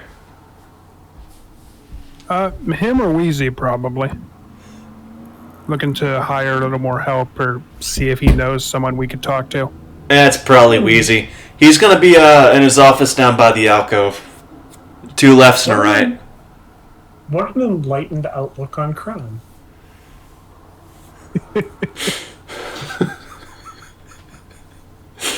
And because I'm imagining he's fucking like Gordon Freeman going fucking ham on this guy. He has a bit of art to it actually. Like he's waiting for the guy to stand up. He's like just lightly dodging out of the way of his fist and then taking the lead pipe to just shatter the man's kneecap back. The man collapsed. He twirls the pipe down as the man comes down and basically props him up with the lead pipe. Like he's landing on it, so he's like has his wind knocked out of him. Then he kicks his own pipe out from under him, so he eats shit. Wow, that's fucked up. It's like hyper efficient brutality.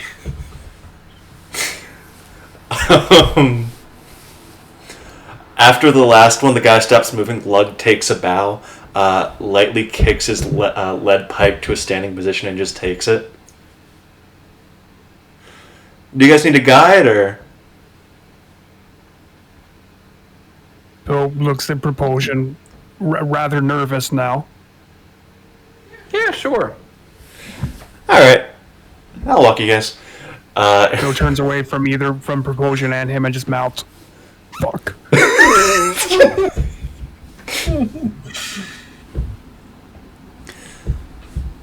So, you guys have been, like, weirdly quiet over there at the candy shop. We haven't heard from you guys in, like, a little bit. At least not in a major capacity. Everything going okay? It's going alright, I suppose. Preparing for something. Corey is aware of it. Shouldn't be too much to worry about. Oh. You guys having a grand opening for the candy shop?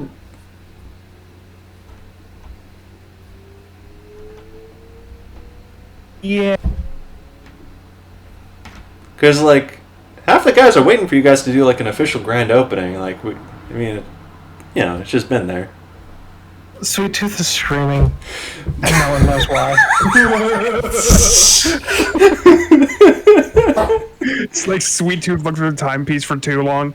He's been in there for about 30 seconds, and then instead of just pulling himself out like Avery, he just starts screaming at the top of his lungs.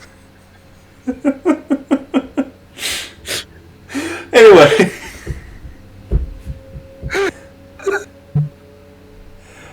You guys are going to get to a shipping container, and Lug's going to be like, alright, there's the boss's temporary office while they're painting the old one. You guys need anything from me, or? Not that I could think of. You propulsion? Oh, Was that an or no? no. Oh. Nope. Alright, he's going to give a tip of his hat and be like, well, if you need me, I'll be, keeping the peace. And he, merrily jaunts off. That guy scares the piss out of me.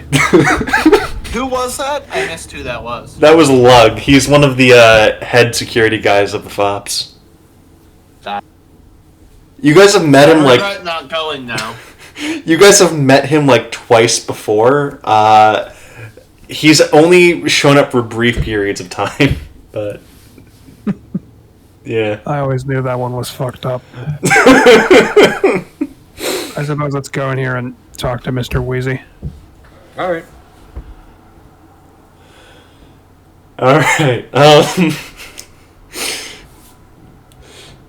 as you open the door, you hear, like, some bells chime, and you see Wheezy just fucking one hand slam a desk against the shipping container hard enough to make it tilt and go, "You'll never take me alive, Copper! Oh, hey, guys!" Oh man. He's one-handing a shotgun. It looks like a toothpick in his fucking giant hand.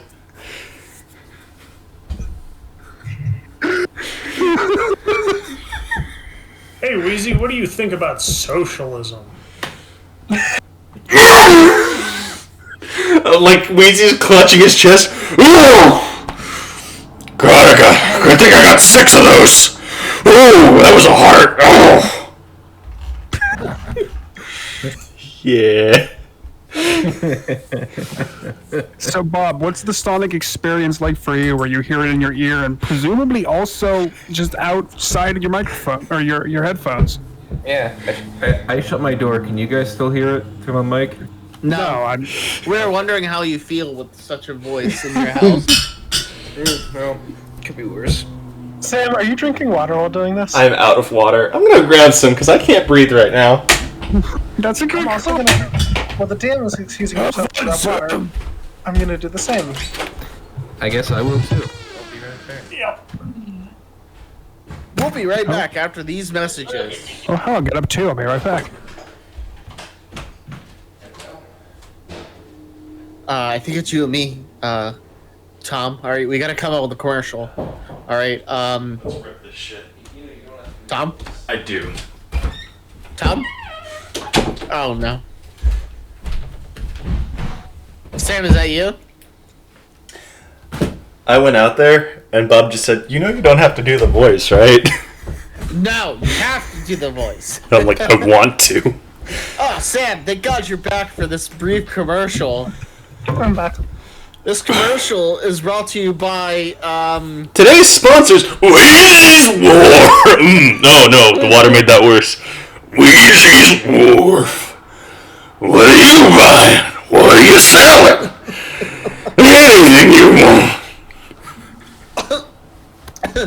also brought to you by the Hive's Honey. Take it away, Sam. Hive honey. It's a free trade commodity, and by that I mean we freely trade people as slaves to make it. Each piece of honey is guaranteed less than 5% human. The casualties have never been lower inside the hive. ******.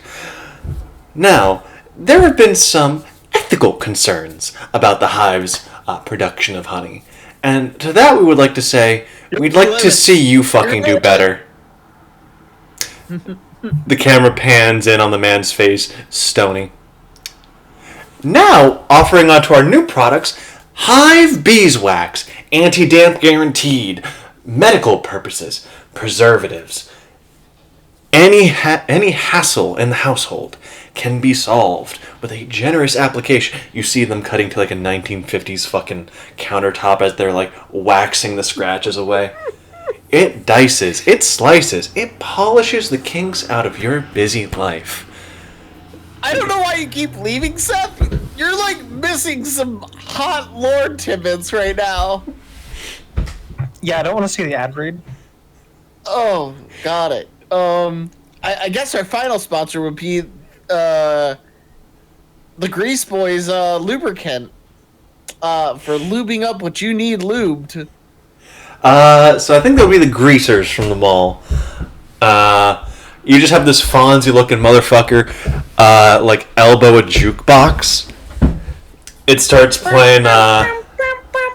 Let's see. It starts playing. It's Not Unusual. He goes, "Oh fuck no!" Takes his shotgun, blows it to pieces, and goes, "Sometimes in life, things don't run smooth. That's what you got grease for." And it's greaser's grease. Keeps you cool. And then the jukebox stutters back to life and fucking pulls itself up on wiry spider legs, and just hear the greaser go, "We got a live one!"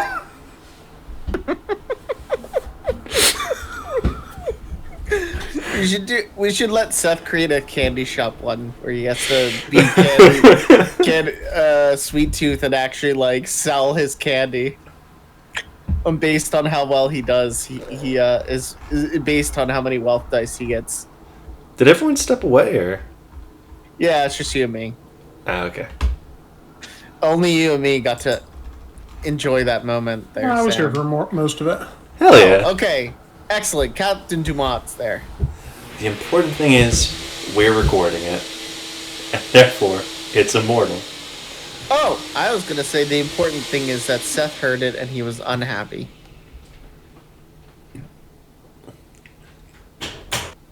So, Bob's making a smoothie. Seth, did he leave because of the ad read, or is he getting like water or something? I got water. I came back, heard an ad read, then started leaving. I am back.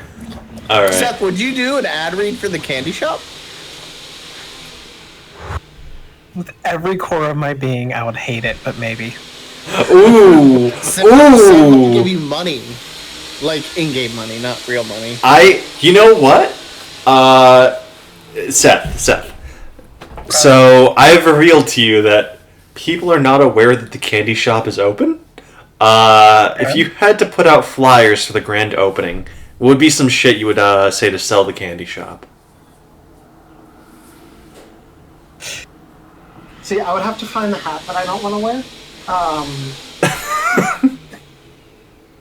Yeah, like, I could probably come up with stuff, but it would probably need time in the oven. Like, I don't have that off the top of my head.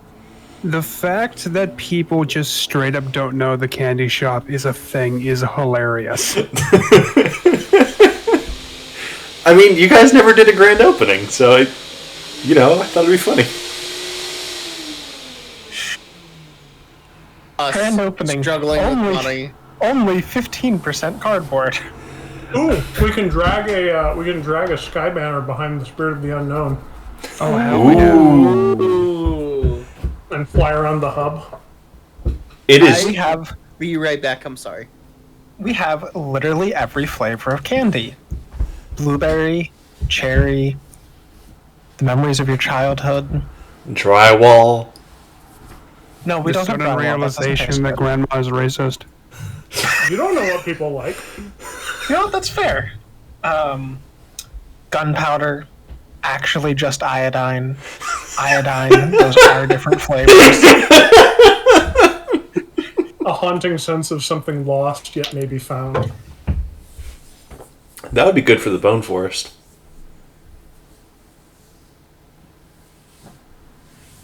A haunting sense of something found that may yet be lost. a refined sense Is of this- childlike wonder.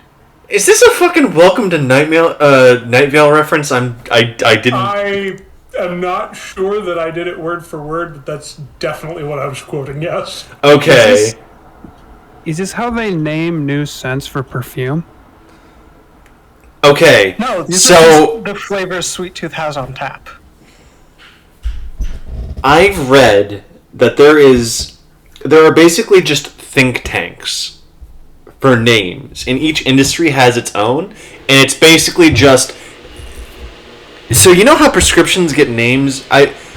Certain think tanks will just be like, okay, here's 15 prescriptions names. They're going to the highest bidder, and that's how drugs get their name.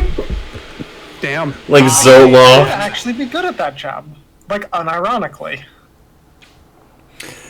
And it makes me think, every piece of lore I learn about this shit makes me think, oh, maybe the Pepsi design document is real.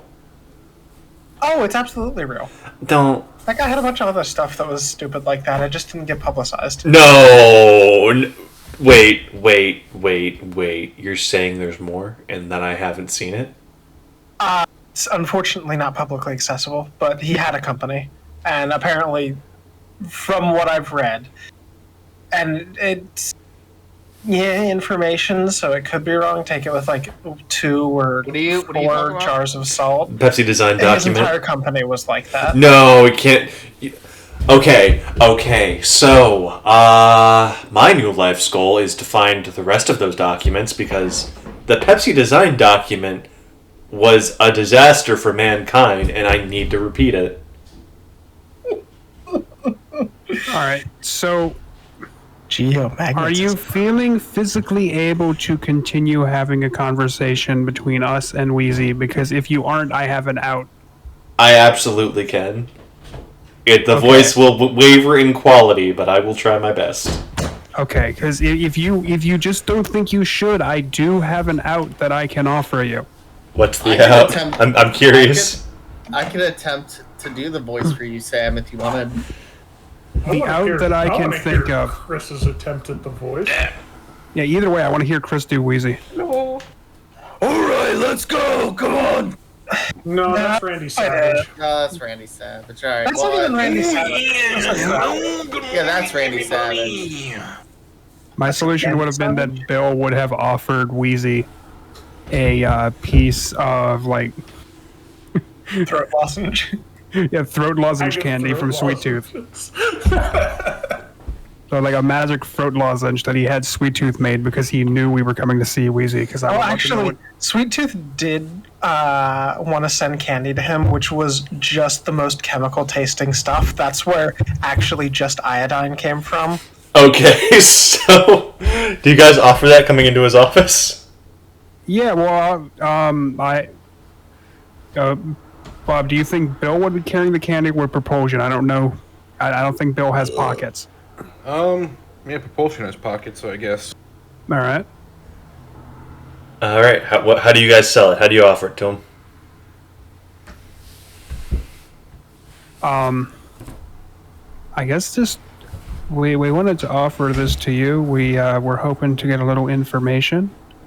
We know you like this in the past, and just wanted to see if you would like any more. All right, Wheezy like struts up to you. His arms at 90-degree bends. Move? Yep. Like, literally most terrifying part of Weezy is that he can actually stand up and move. He reaches His footsteps sound like. I was imagining... solid in a way you can't comprehend. I was always imagining, like, a 700-pound man just sitting in a chair running a business. It is. Never move. He's very strong. So Wheezy, like, thuds up to you. He doesn't even come up to your chest. He's, like, maybe 4 feet tall.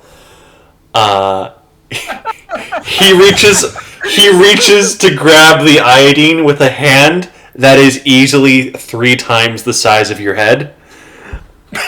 Terrifying. Takes 2 fingers, grips the iodine, like, sniffs it like a cigar, goes, "Smells like home." He gets a wine tumbler, like a brandy tumbler, gets some actual fucking diamonds into the wine tumbler, and pours the iodine over them, swirls it like a fine drink, and takes a sip. You hear him crunching the diamonds. Oh God.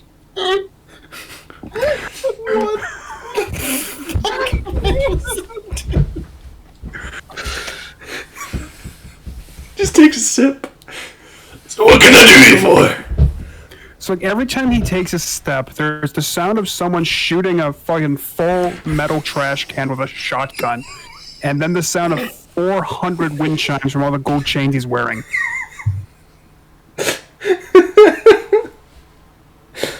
I assumed that his walk cycle sounded like chainmail because of all the necklaces.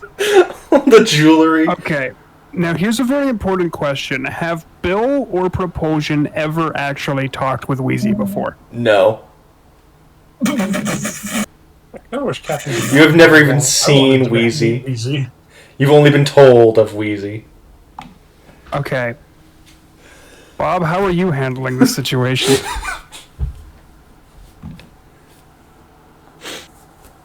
Well, Bob is starstruck. well, she's just like, okay, I can get behind this. Sorry, can you fit behind that? Is there room? Well, I can definitely hide behind it. Wheezy is wider than he is tall. That's awful. I hate that. I've met people like that in real life. So Bill will. I mean, Bill has 8 commands, so it's probably hard to scare him. But I'm guessing, I'm getting you can still really unnerve him, like That's he is correct. right now. And we were wondering if you knew of any precog talents in the area. Oh, yeah, absolutely, absolutely. None of them are reliable, notoriously unreliable to a man. But what I can get you is a gestalt, I think they call it, a Venn diagram of reliability. They'll all be wrong, but if they're wrong together, it's almost like being right.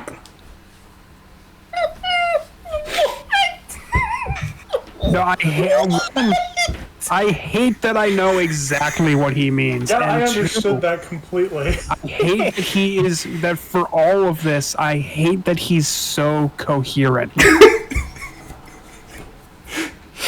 He eats the cigar. Oh, What color are his teeth? Teeth? does he have teeth? Oh, Oh, wait, how is it crunching the diamonds? Bone. he Wait, the teeth are just bones. I No, thought not really. Weezy would be rich enough to just replace all of his teeth with either gold or diamonds. Yeah, he ate them. Oh. He ate his teeth. Happens sometimes. Ugh. so like considering what I know about his diet, he definitely has a catalytic converter in there somewhere, right? Yes, it's called the stomach. The stomach just does that. So he's just going to go through his Rolodex and start throwing out options. One is named Roulette. They get 4... Roulette gets a number of snapshots of potential futures. All of them are wrong. But they show probability. So if 2 of them... Like, say they get 6 flashes of potential futures. If 4 of them show something happening in the same way, that means that thing is probably going to happen. It's the most probable outcome of the future. They can get more snapshots, but it's like they can get... So they can do... There's a cooldown period, right? So if they get like 2 snapshots, they can just do that all day. If you want them to get like 6 at once on one event, that's going to put them down for a few hours. But the more snapshots you have, the more chances you have of noticing, like, okay, what's the same, what's different. The stuff that's the same is more likely to happen. The stuff that's different is less likely to happen. Okay. Then we got we have also roulette. It's just two talents named roulette. This is where Sam was awake at like 1 a.m. He's like, the fuck am I gonna call this guy? No, I like the idea that I've been wondering about that. Like, you got two talents, same kind of effect, same name, they fucking hate each other. It already happened with corrosion and corrosive. They fucking hated each other.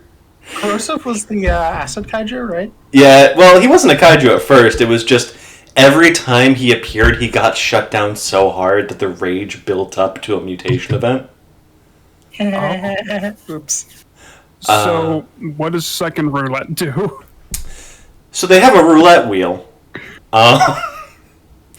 And basically, you have to place bids on futures you think will happen. And if you win the bet, that means at least some part of your bet was correct.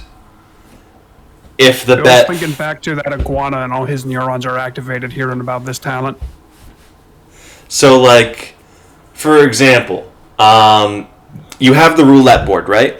You have the numbers and you have the colors. And it's like, alright, red is this happening, black is this happening, I spin the wheel, it lands on black, that means black is overwhelmingly likely to happen. The more narrow your guess is, the less likely you are to get a good answer. It's like roulette. You can bet on red or black for good odds but little return. If you bet on something specific and you land, you get a lot of information. But each number and color corresponds to a specific event you have to determine before you spin the wheel. It's a very difficult power to use, but it's one of the more exact ones he has. Alright. What does third roulette do? Unfortunately, third roulette changed his name to Dichotomy because he was real mad. Okay, you know that's fair. Rebranding. Find yourself. Dichotomy? Self-actualization. Dichotomy is a very special kind of precog. Essentially, he flips a coin. And essentially, he splits the timeline. He sees one potential future and lives out another. And while it's precog in effect, what it essentially means is he lives the same moment twice, and he gets to decide at the end which timeline he wants to continue with. Now, he doesn't actually split the timeline, it's just a really fucked up precog power. Pretty sure that's just coil from Moon. It is. Okay. Now, Dichotomy has one weakness. One, he can only see one timeline at once. And two, there's a guy in the hive who has the exact same power as him. And if that guy is using his power, he can't use his power at the same time.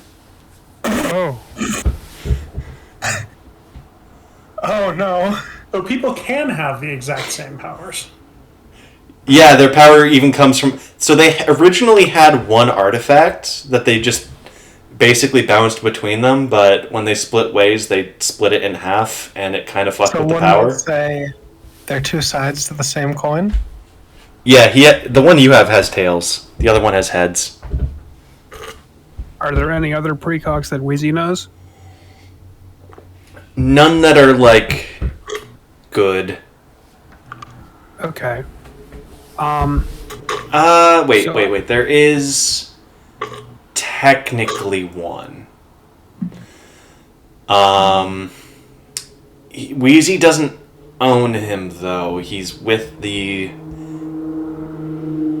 on contract to the Seventh Sons, but he's a verbal kink talent. Stop slurping. His name is Deprivation. And he is a massively powerful clairvoyant in precog, Wheezy has a contract for his use, but he doesn't like it because it's incredibly expensive. We can't afford it. No, Wheezy has not made direct dealings with the Seventh Sons of Rebel Kings.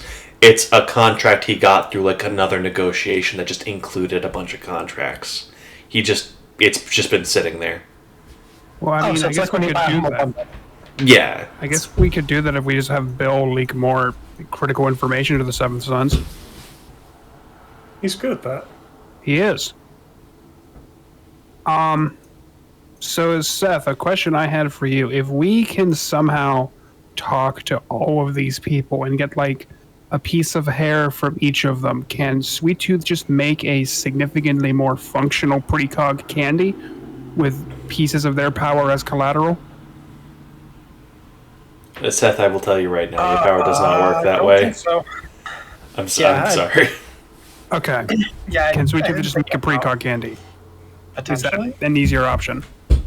Unfortunately, precog is outside of your theme. Precog is one of the very restricted themes. Either your power Yeah. explicitly does it or it does not. Yeah, I mean, I was thinking of making like a post-cog candy so that I could see the past, but I'm not even sure if that would work. That could kind of work if you flavor it as like it makes you hyper perceptive to details in the past. It's like a Sherlock scan instead of just seeing time. But yeah.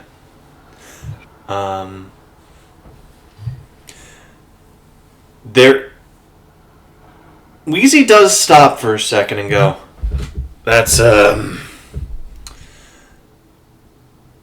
there is one potential source of precog I haven't disclosed. But that's cause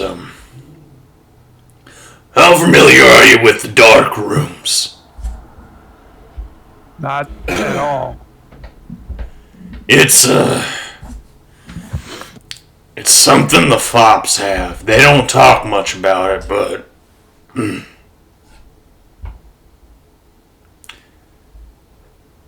they have. Oh God! Sorry. Let me take some water.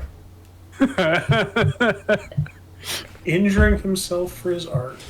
I imagine every time you take a sip of water, Wheezy eats another cigar. Oh yeah, absolutely. I feel like it's actually more frequent than that. Yeah, Every like, sentence is punctuated by eating a cigar.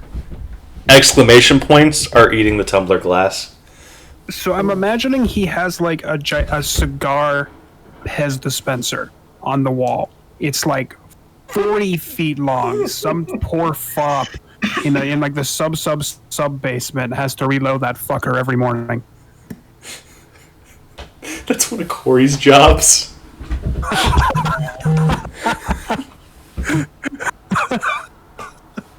Every other fop is too fucking scared of Wheezy. I can understand that. That is respectable.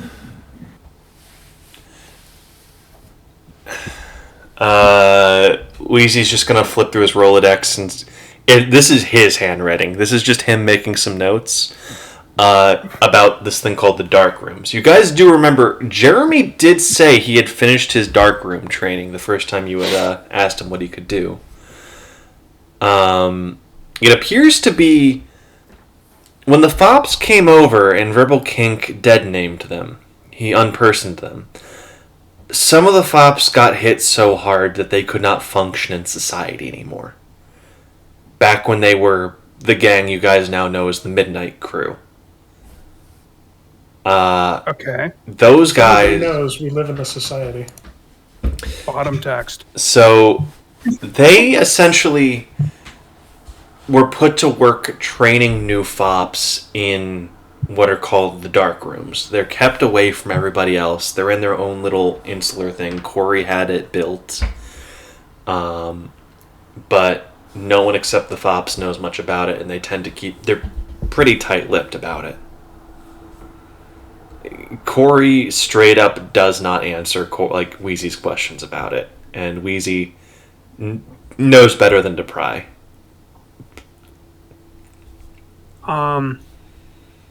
But they know they have a number of very powerful talents in there. Does Wheezy have reason to suspect they have a precog? Wheezy just stares over the water. Listen, I know the fops used to be a lot more than what they are. I got them for a bargain, I know that much, but truth of the matter is, they might not. All you can do is check. I reckon we should probably go ask Corey before going further afield. I'd ask some of the lower fops to take it less seriously.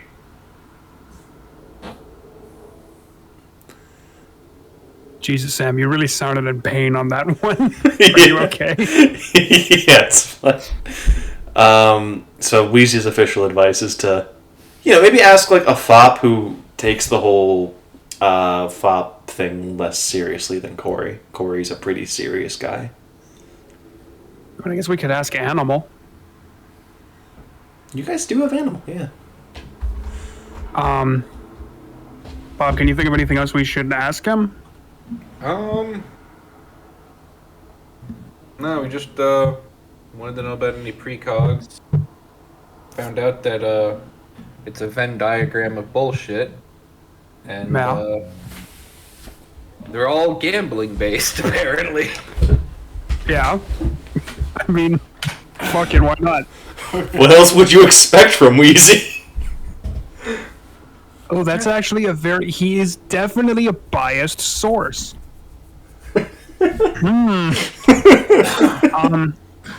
Well, I guess on our way out, Bill will ask him, is there any other flavors of candy you might like Mr. Sweet Tooth to make for you? He's gonna solemnly swirl his tumbler, take a sip, nod, and go, concrete!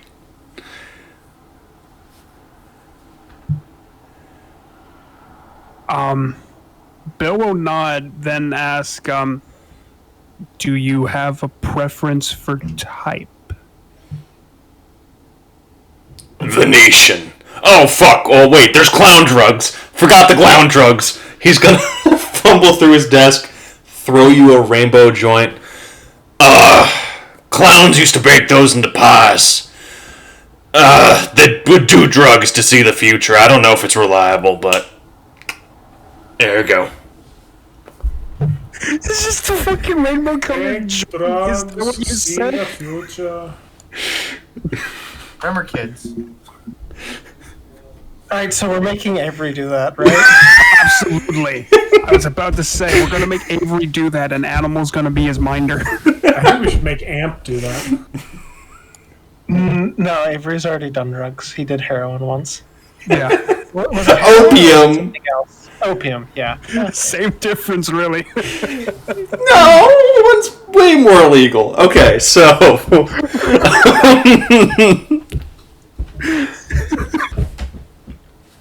Oh wait, that most recent thing in Grease Trap's killing me. I'll do it when I'm not on stream. Okay.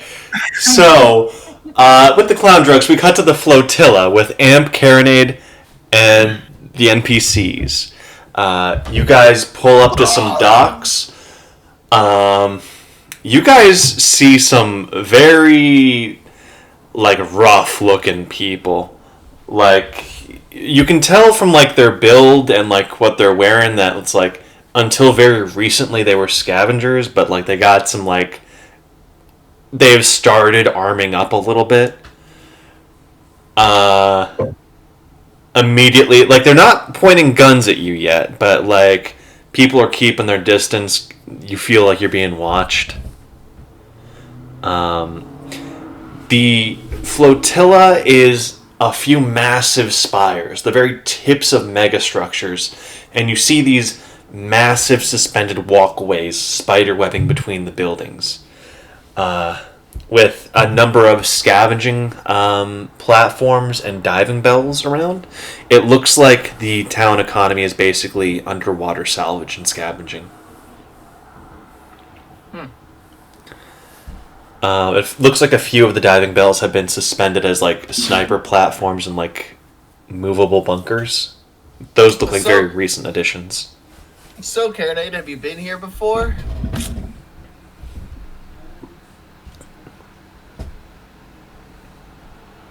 Excellent talk. Bob, what did you say? I didn't hear Bob say Bob, anything. you're muted, buddy. I am muted. Oh. No, I have not. I just thought straight Karenade was just ignoring me. Which would have also been in character. The Vaqueros are immediately going full tourist mode and just looking at all the neat shit around. Can I do the same thing? Yeah, absolutely. Make a perception check and let me know what you want to see. Sam, why you gotta make a perception? What other skill is seeing things, Chris? Is they're not like an ADHD skill check or something? Perception, but faster. Hallucination. Karenade's gonna look around for choke points, vantage points, and good places to set up defense. Man, this is very similar to when we went to the fucking lighthouse. I'm having some deja vu. No, I got a 1 and a 2, Sam. You tell me what happens to me. Can't see shit, Captain. You notice a man huffing gasoline. In my eyes. You just straight up notice a man huffing gasoline on this nearby pier. That tracks. Sam, I rolled 3 9s. Okay. I offer him some drugs. Something better than gasoline. He's gonna look surprised and go, "Well, howdy. My name's Bill." Imagine that it takes him that long to remember his own name, too. Well, He's too deep into the lean. is Can't remember shit. the pause is part of his name. His name is Ooh. Bill. Oh, Yeah. Okay, so it's got a few musical rests before. Yeah. My father was John Cage. I'm Bill.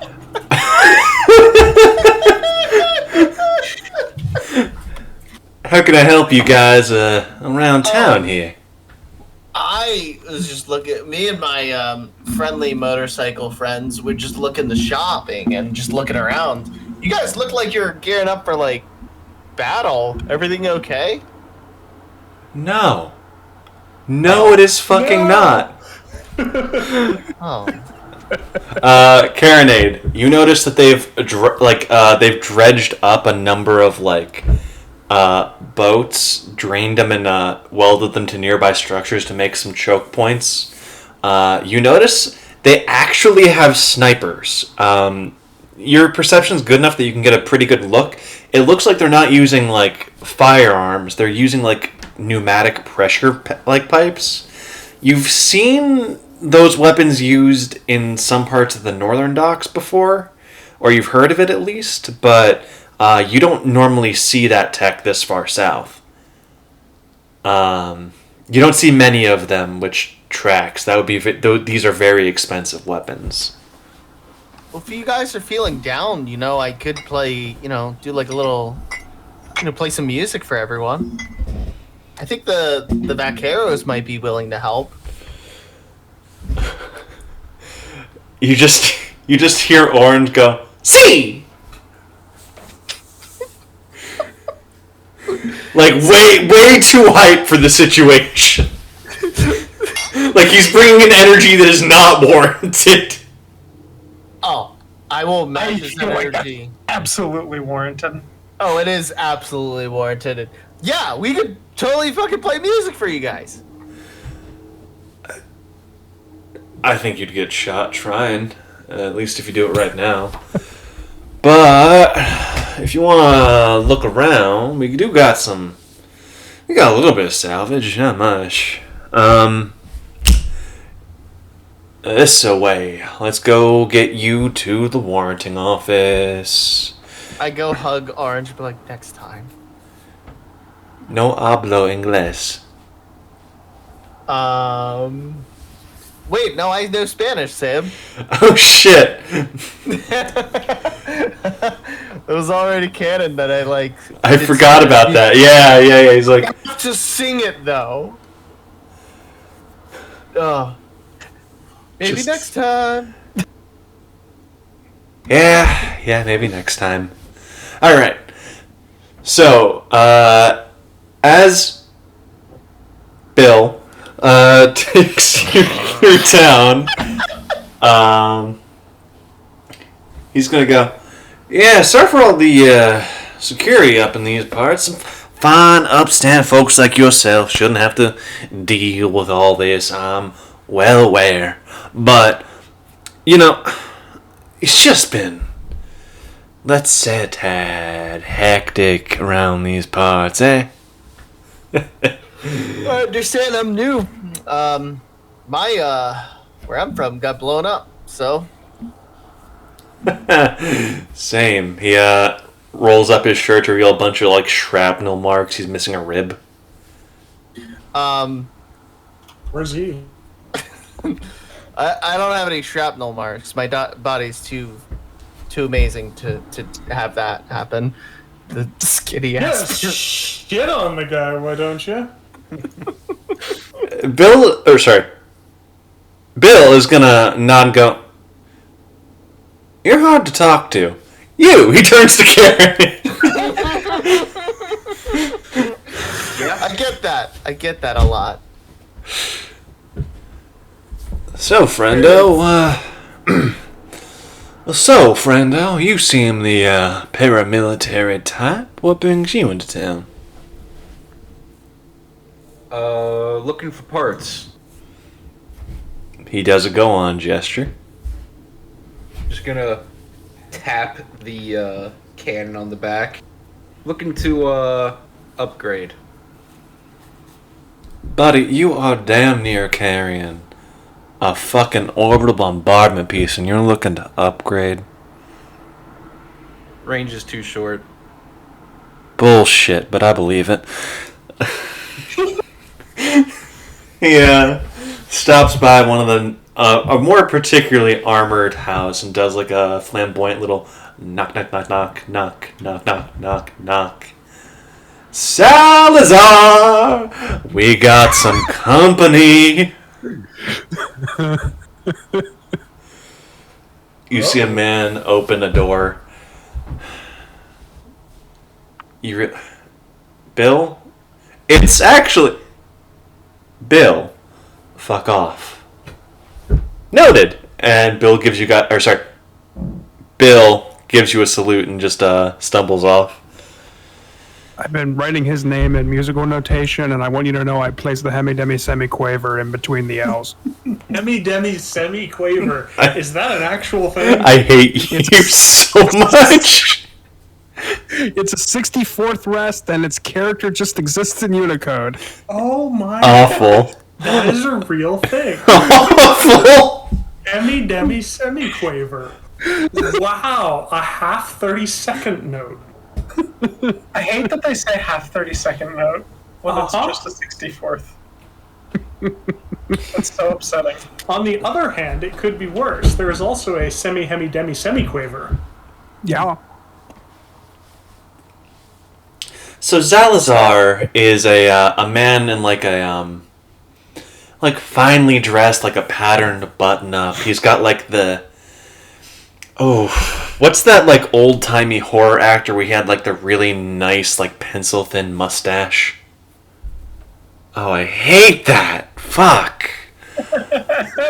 The man's got a widow peak, slick back hair, struck up.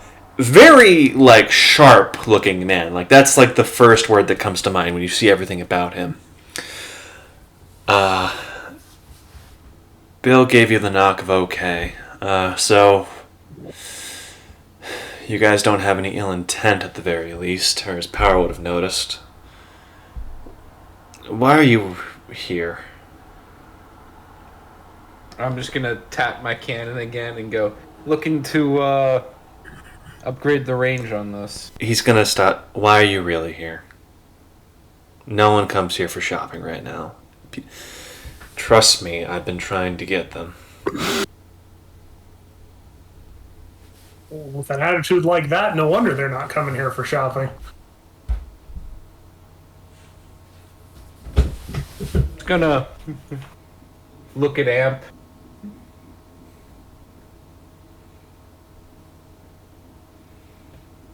And just shrug my shoulders.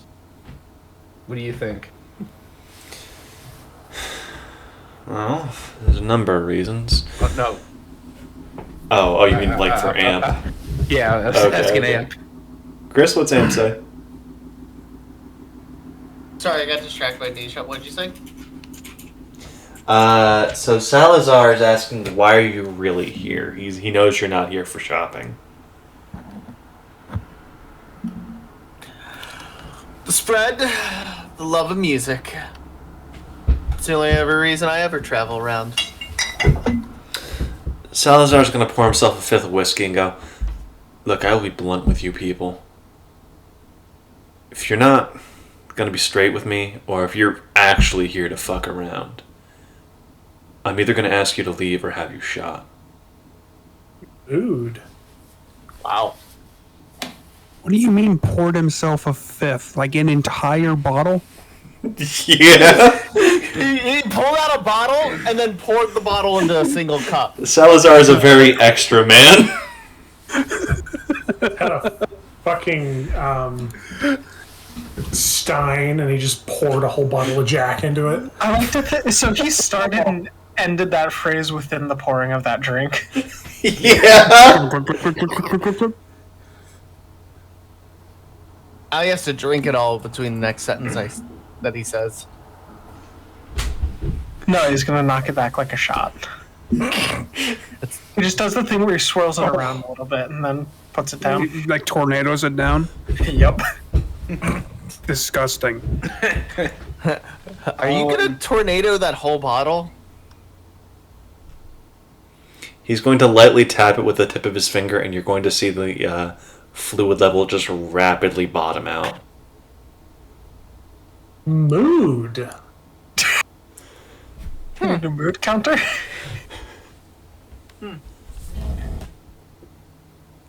If the next words out of your mouth aren't what I want to hear, you're out. Somebody say it. Somebody say it. Say what? Say what? It. What I want to hear. Ooh. Ooh, I really want to do that. I had to roll for combat. I gotta roll to see if I'm gonna say that. I'm really not down to get kicked out of. Wait, this is a man carrying alcohol. Don't get kicked out of a bar. That's my bet. It's not a bar. It's a gun store. There's a difference. This man is no. Bill straight up lied to you guys. Or sorry, Bill straight up lied to you guys. He took you to the local militia leader because he was suspicious of you guys. So, just an awkward silence now. Salazar's patient. He doesn't seem to be pressing you. He's waiting for you to. He is waiting. Like, don't feel. we caught wind of Iron Legion happenings in the area. And we're here to offer some amount of martial assistance. He's going to seem to wait for something, and you're going to see what appear to be leaves and branches assemble themselves out of thin air as a person is just like it's like they're pressed in from the air around them. It looks like Salazar's been looking at them the entire time. They're gonna go, their words ring true, Salazar. Alright. He's gonna nod and go, alright, you're mercenaries. What's your price? We're willing to pay. not quite mercenaries. We have a vested interest in, I guess, fighting the Iron Legion. And I'm pretty sure one of our group would fight the Iron Legion for free.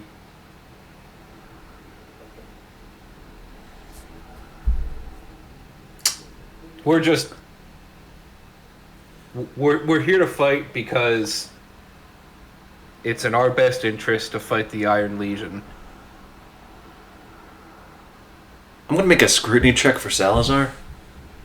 You could have just taken the money. He's going to perk up for the first time since you've seen him, and he just gets like this wry, fucking thin smile and go, so you're here for... I don't suppose it's vengeance, is it? Propulsion's here for vengeance. I'm just gonna, like, point up in the air into the south.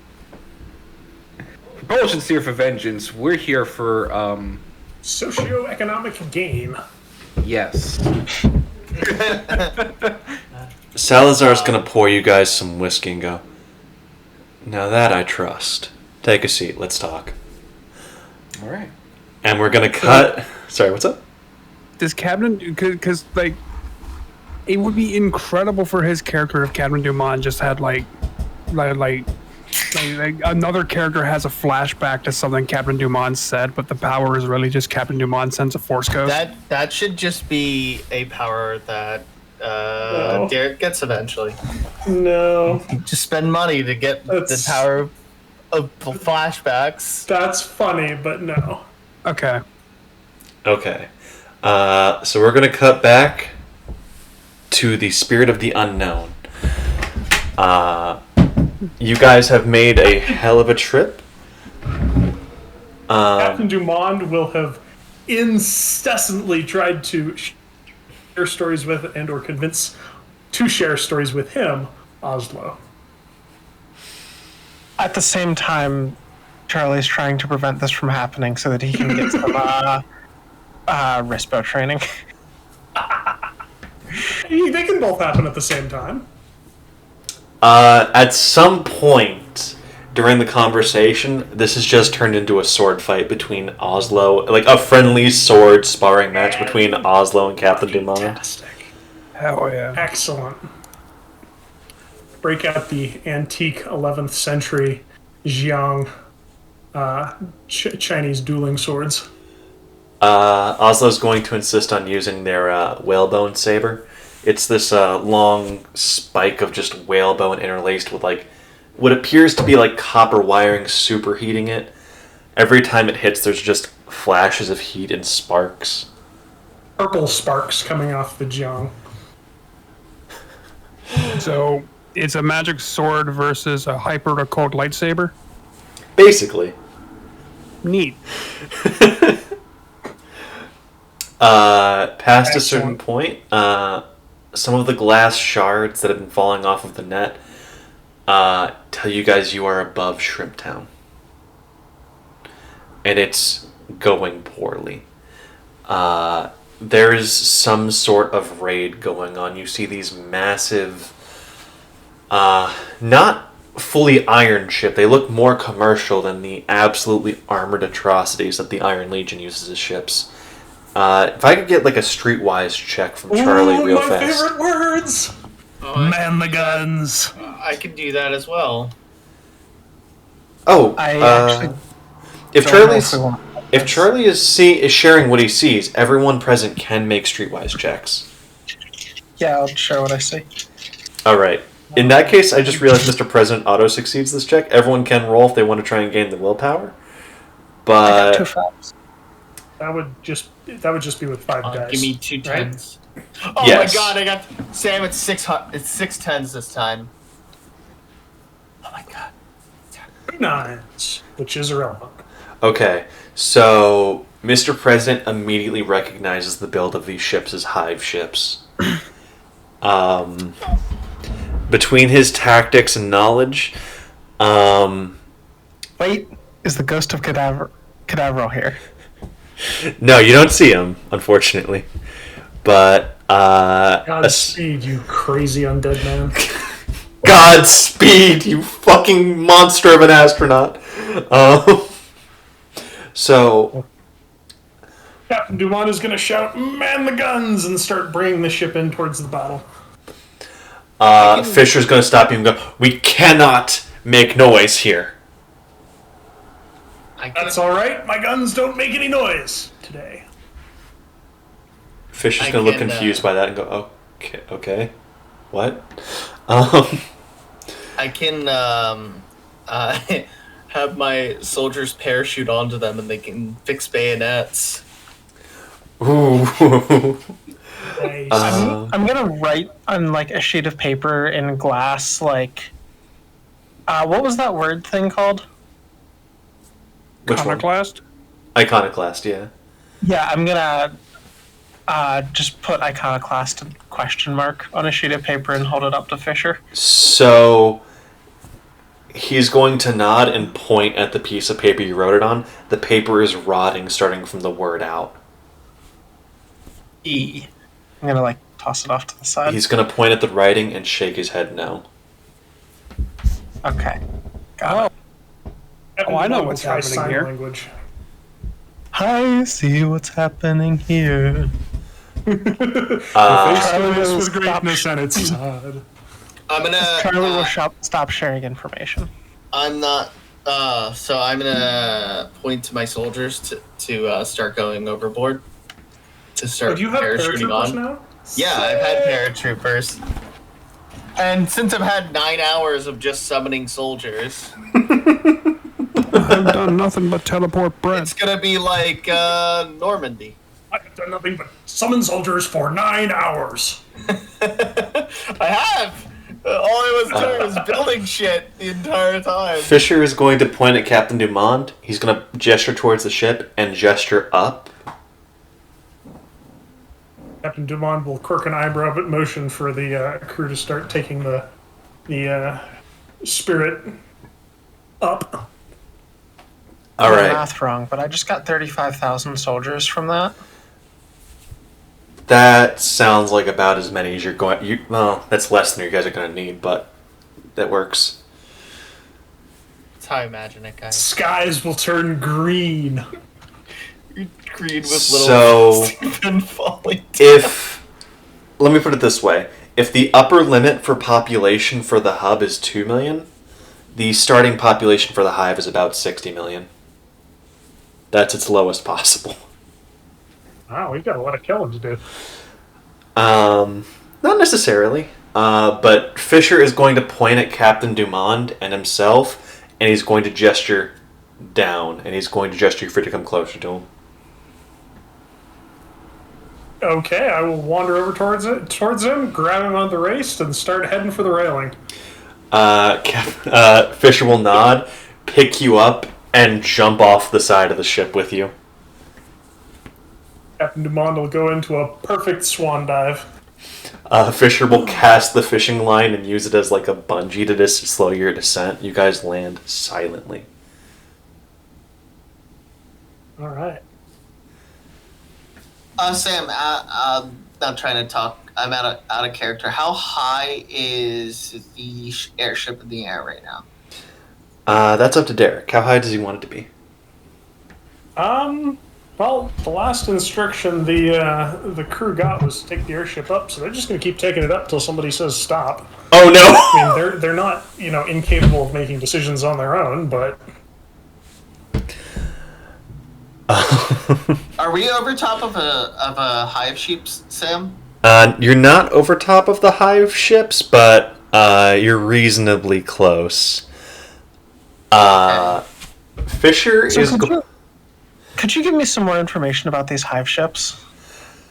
So, think of them as there's different types. There's like interceptors, which are small, fast ships with They essentially have pneumatic little think of them as potato cannons, but they fire refined whale oil explosives. You have carrier ships, which are these massive cargo ships that are built like icebreakers. The ones here right now look to be a mix of interceptors and subjugators, which are basically just there has been civil unrest in an area. You're getting this from Mr. President's earlier Streetwise check. Subjugators are basically like there has been civil unrest in an area we need, so the Hive is just gonna basically beat the local population down a little bit to get them back in line for the time being. So, I was rather looking forward to using Spirit of the Unknown's guns here. Was it being indicated that that was a bad idea? I don't think they have subtle, so probably. They have obvious, but that doesn't mean they make noise. Technically true, yeah. It is generally always been described as a bright light. Yeah. So That is.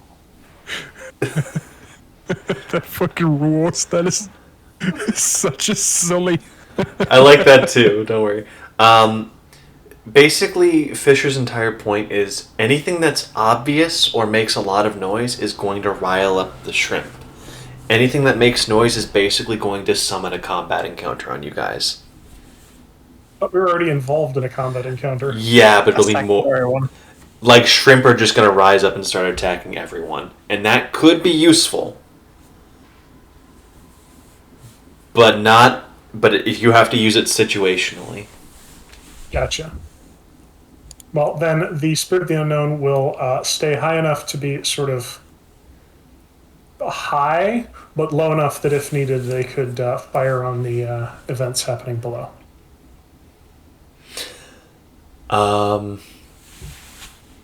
Okay. So Charlotte's going to stay in the Spirit of the Unknown for the time being.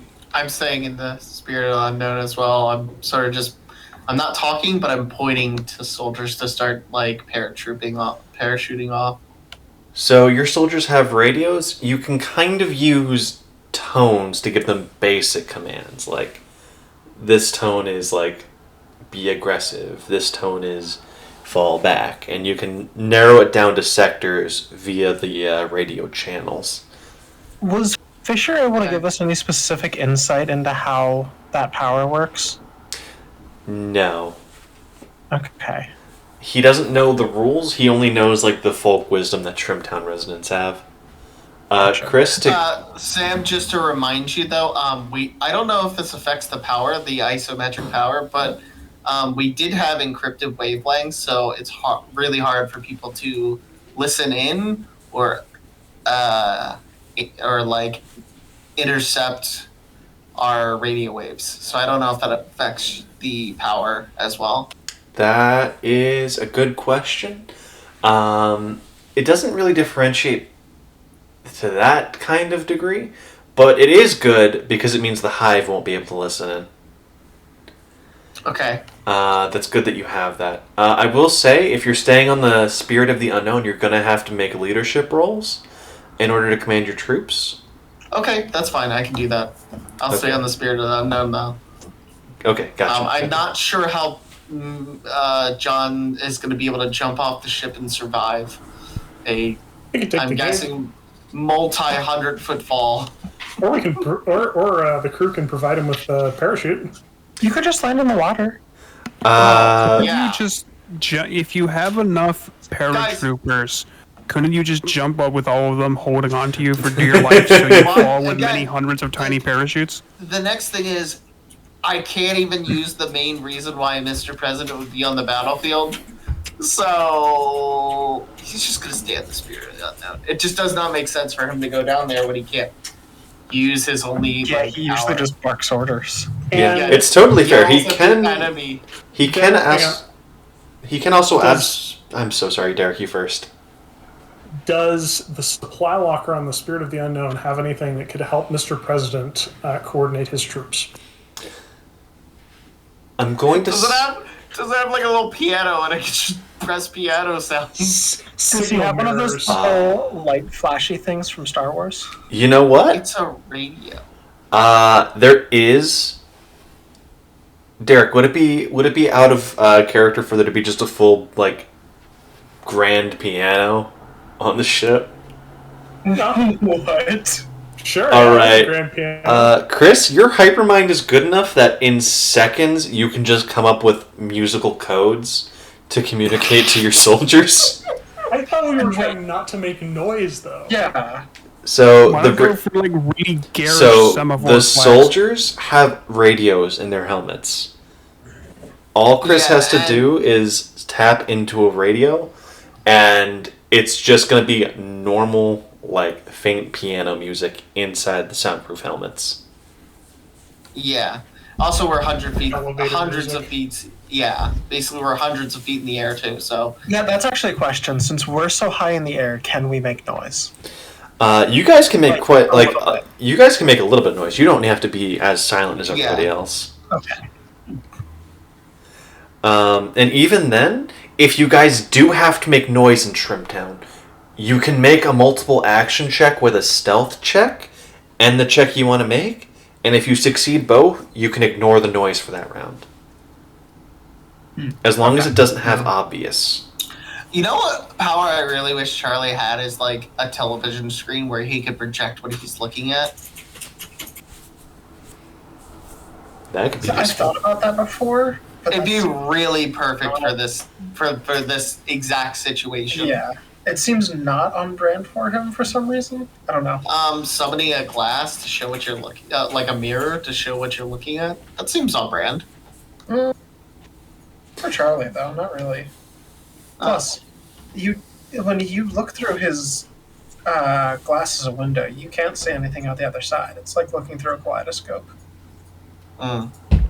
Yeah. Kind of It's, goes the opposite direction. All right. Well, in the same way, certain combinations of powers and people can lead to new powers that are stronger than the sum of their parts. Such as Sometimes being that Bob. cause.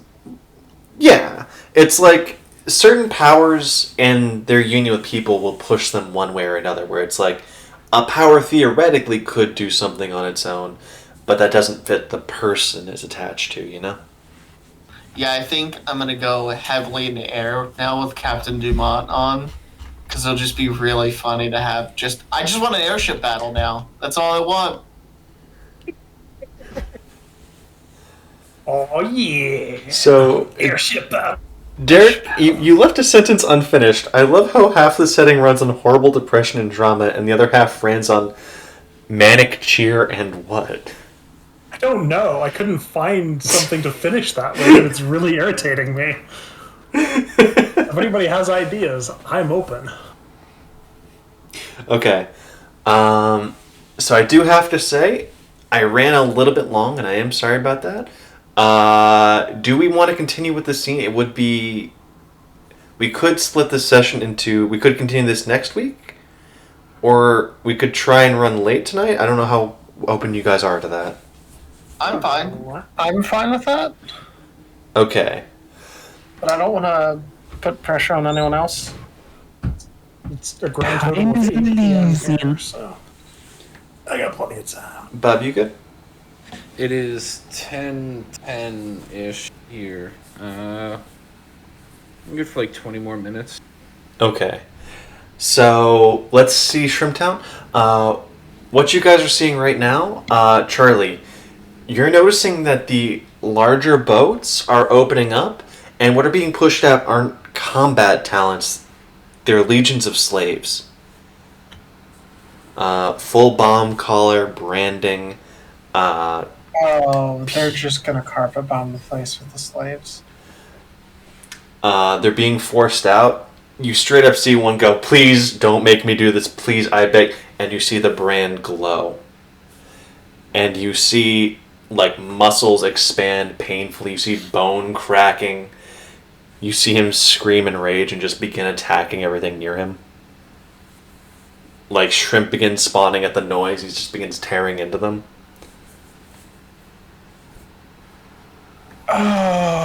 Okay.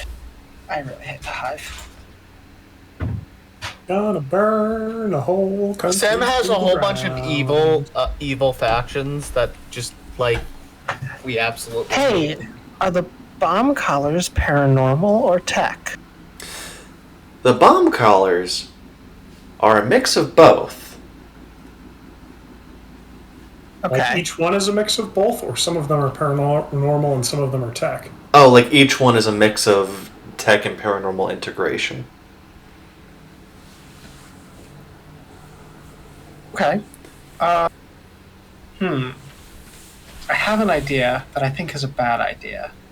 And please note, unless I specify otherwise, everything I say while in Shrimptown is going to be out of character. So I'm thinking I could try glass draining them and maybe getting the collars to a point where they don't work properly. Yeah, The but issue what if with that sets off the bomb? that's an issue. The other issue is if they can identify where that's coming from. I don't know if they have a dowsing thing the same as like the Iron Legion does. I assume it wouldn't work the same, but like they probably also have perception talents.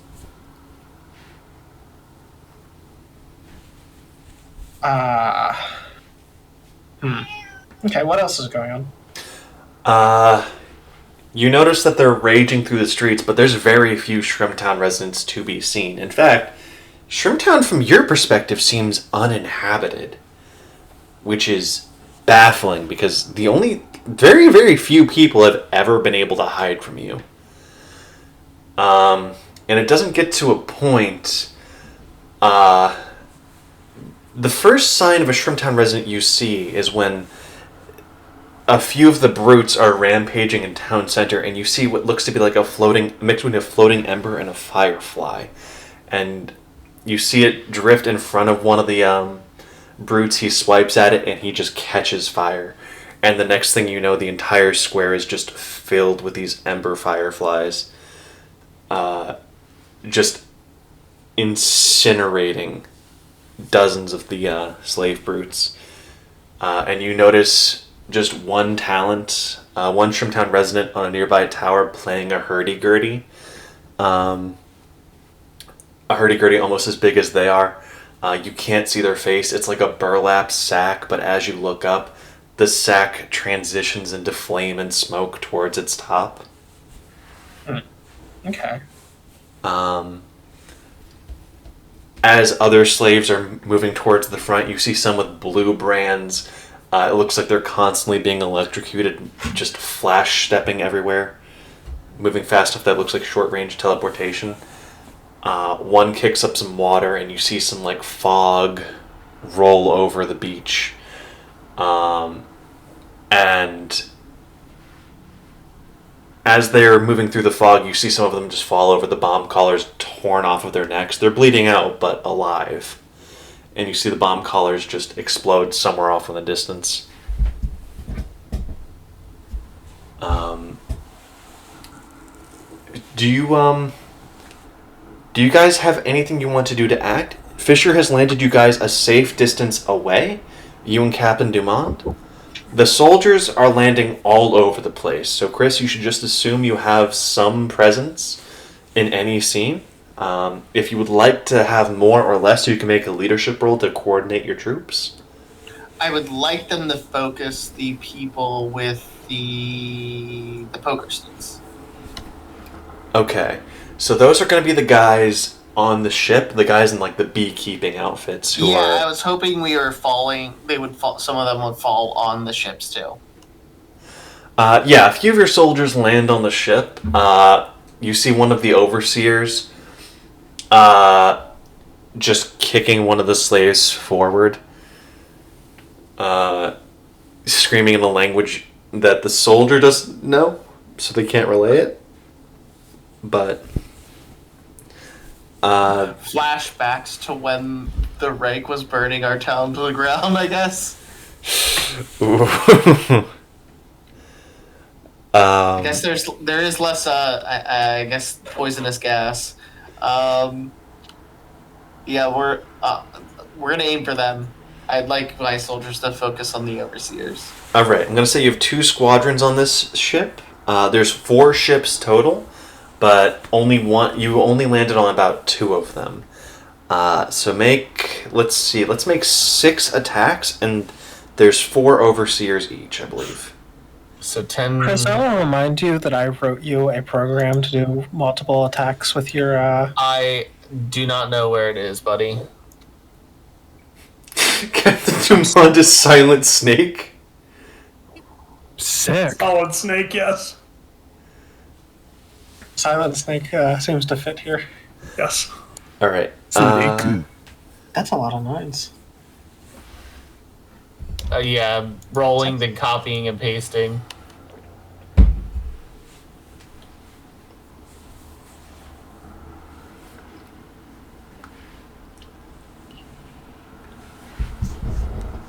I almost wonder if the 7s are better and with all those 6s because that hits the torso where you're getting a lot of other bullets too. Each minion should have one. Each minion group should have one wiggle dice as well. Oh, that's right. I did this wrong. My bad. So it's Could 9 we just dice. remove the last die from each of those? Yeah, we'll do that. Sam, are you okay with that? That's fine. That's totally fine. Relevant One to more. relevant to the costume, Captain Dumond is going to be moving with the stealth of 1,000 stealths. Hell yeah. Okay. Are you focusing down one overseer at a time, or are you opening up on all of them? Just one. Okay.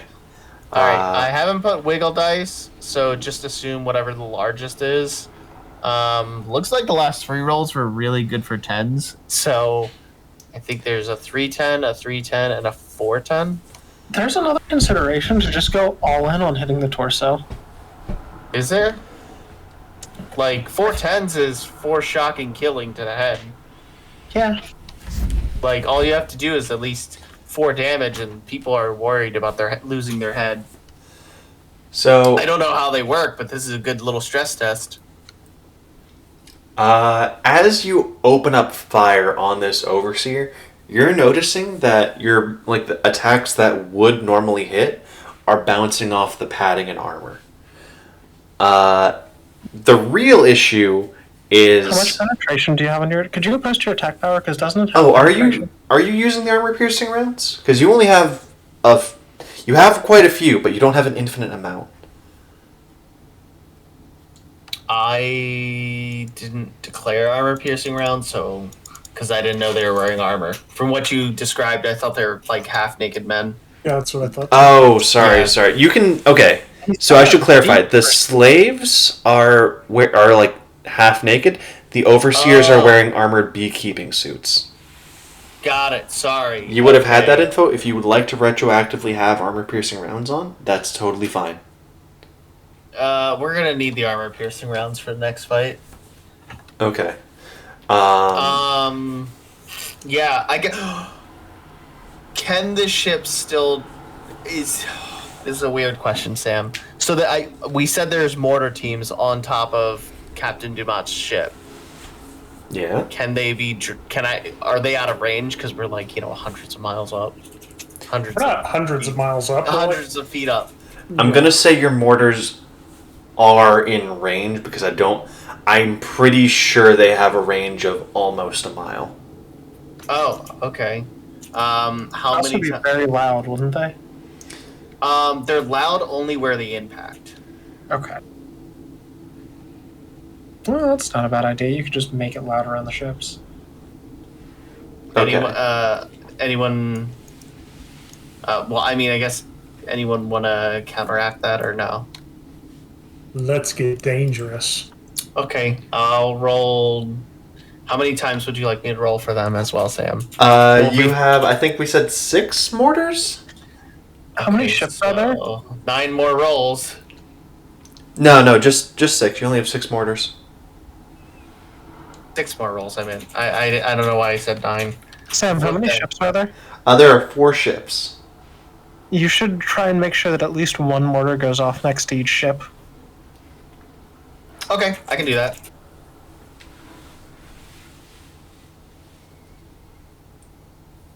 Let me edit this one.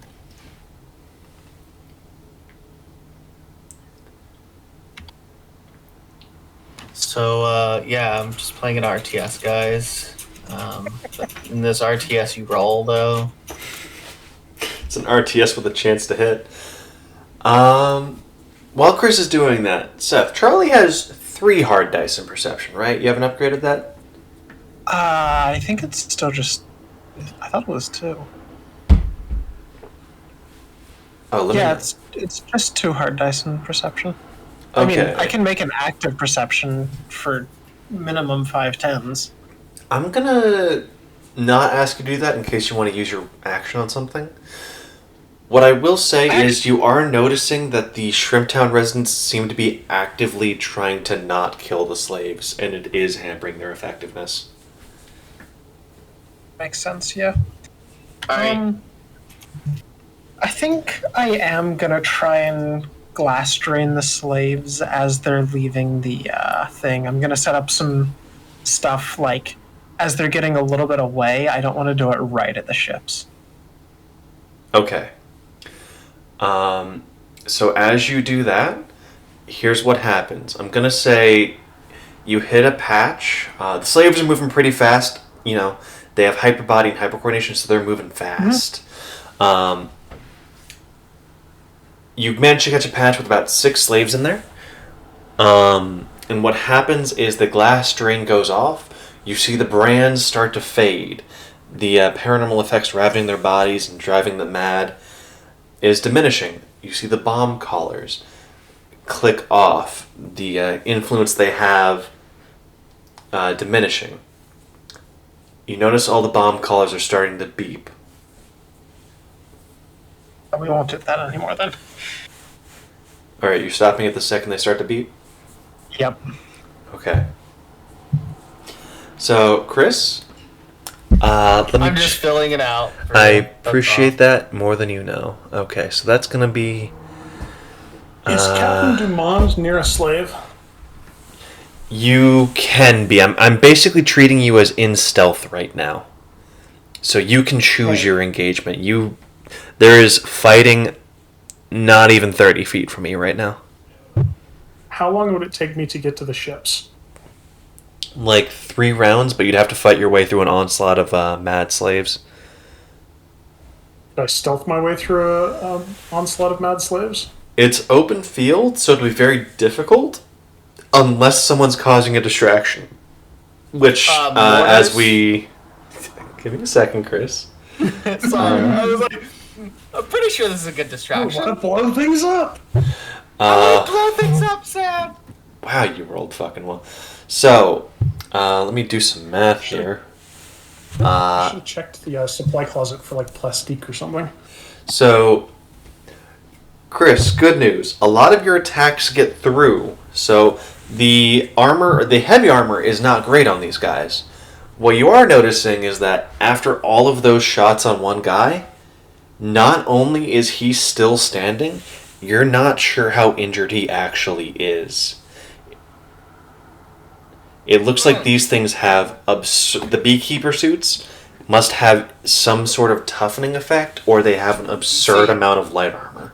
Sam, it doesn't matter if I hurt them. The idea is to draw the shrimp and for the shrimp to kill them. I know, I'm just trying to give you information. As the mortars... Even the sixes? I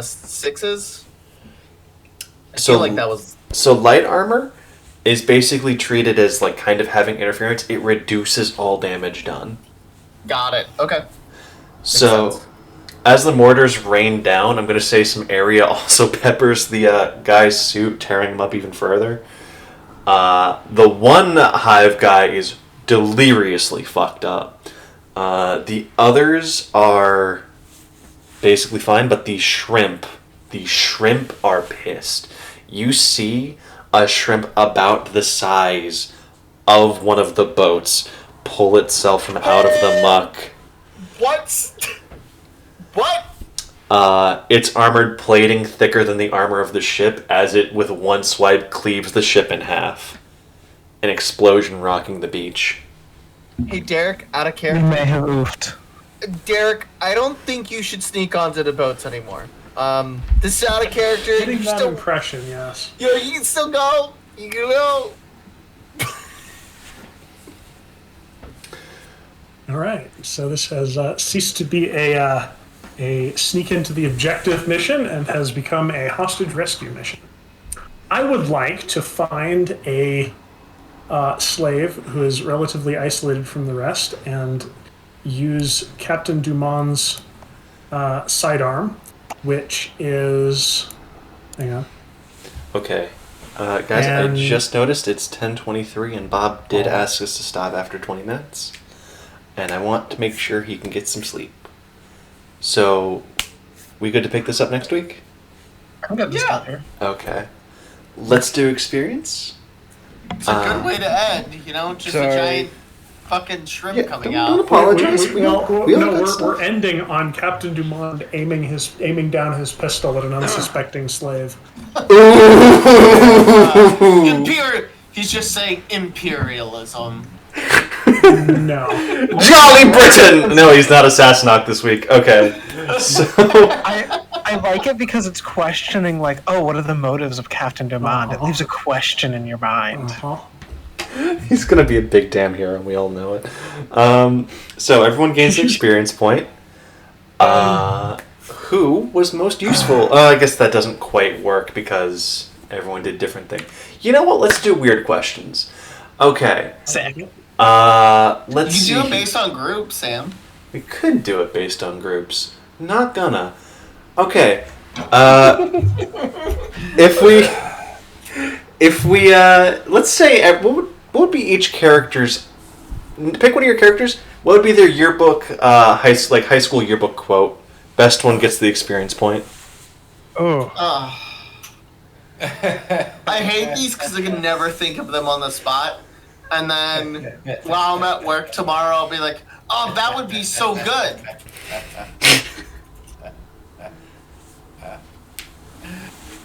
So Charlie's is just one of the random quotes that they use to just like fill people in who didn't give them because he didn't submit his on time. Avery's is puppets are cool, and the R is underlined like 3 times. Before he's in the photo with him. G-Slice would be right next to him, pointing at like, this guy's got a puppet. Oh. I was told they went to college together, not high school. So Captain Dumont's photo will have him already halfway out of frame, like he was already leaving before the photograph was taken. And the quote will be, "So much to do, so much to see." Propulsions is going to be fuck you and fuck your mindscape. Oh, he's been sitting on this for a while. He didn't have a good time in psychology. Yeah. No, he didn't. He was trapped in someone's mindscape well before he went into Switchblades. Oh. So my vote's for Curious. Did he have issues with Mindscapes before Johnny Switchblade? The answer might surprise you. Okay. So my vote's on Derek for that one, but what's everyone else thinking? Yeah. I like Tom's. Tom's is good. I'm putting mine in on Derek's. Derek's good. What was yours, Seth? Oh, Charlie didn't have one because he submitted it late. Yeah, I like that. Because Charlie doesn't know what time is. Was that? Did Derek have the majority, or was that Tom? Yeah, Derek had your All right, Derek gains the experience. All right. This one still works because it works overall. Who had the best bit or was funniest tonight? Last question excluded. Yes.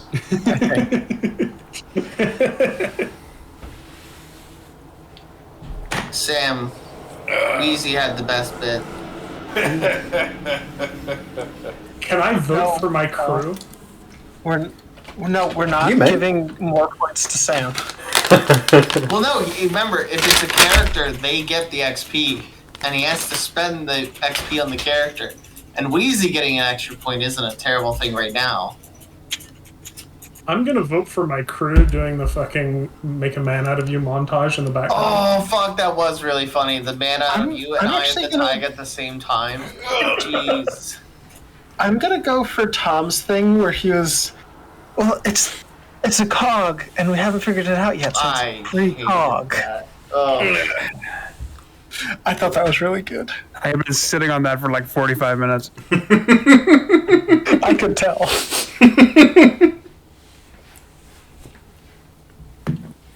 When nobody got your joke, I got your joke. All right. So who? What's the tally? I'm sorry, I'm fading a little bit. 2 for Captain Dumont's crew. All right. I guess I'll also do Captain Dumont's crew because I don't. All right. That crew will make a man out of you. Hell yeah. Okay. Themselves, it sounds like. Possibly. Who do you guys think stayed in character the best this tonight?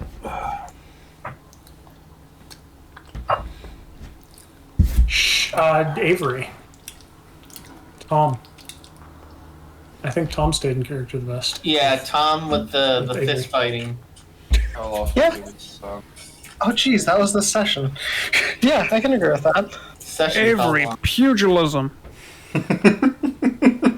Someone. All right, Avery. Yeah, the dichotomy between Avery and Chivalry was good. Yeah. All right. Last question is,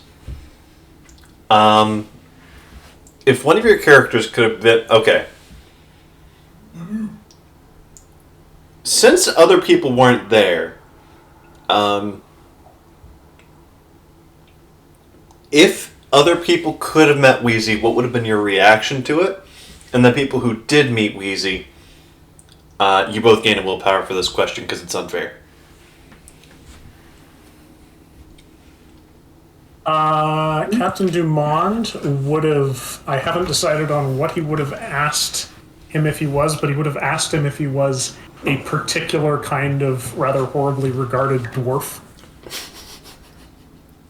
Would have been a little awkward for John to meet Wheezy since John kind of ruined Wheezy's whole thing of turning the Logan refugees into a slave force.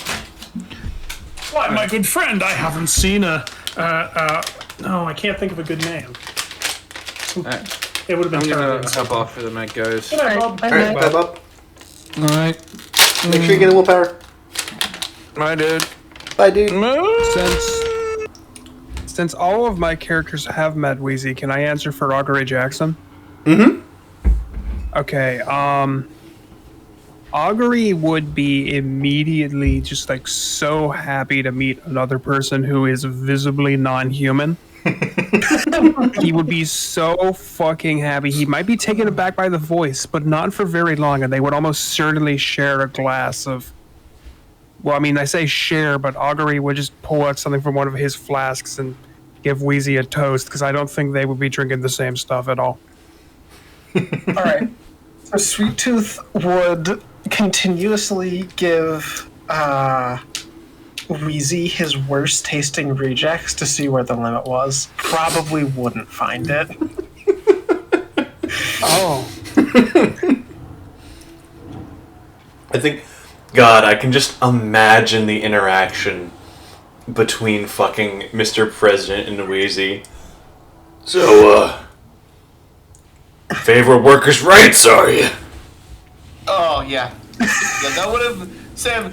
That would have taken up the entire session of me like real life, just defending workers' rights, and you having to look up Ben Shapiro's stance on I workers' thought you rights. didn't want to talk about economics tonight.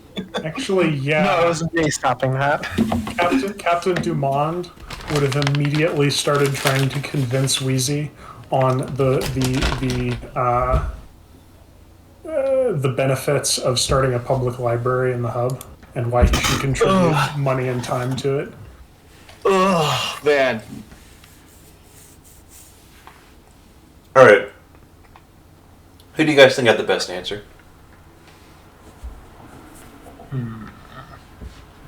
I'll go with Seth. Yeah, I like Seth's. Yeah. Just the idea that I'm imagining like Sweet Tooth is getting more and more concerned. Like actually kind of scared. That last one wasn't candy. That was just uranium. All right, guys, I'm gonna jump off. All right, Later. Nick. Yeah, does that go to me? I think so. Yeah. Okay, cool. What is the bare minimum? Like, would if you had like found and polished a rock, would Sweet Tooth still consider that a candy he made if the person was able to No. eat it? No, he didn't make it. But he polished it and made it pretty. It's just a polished rock. I mean,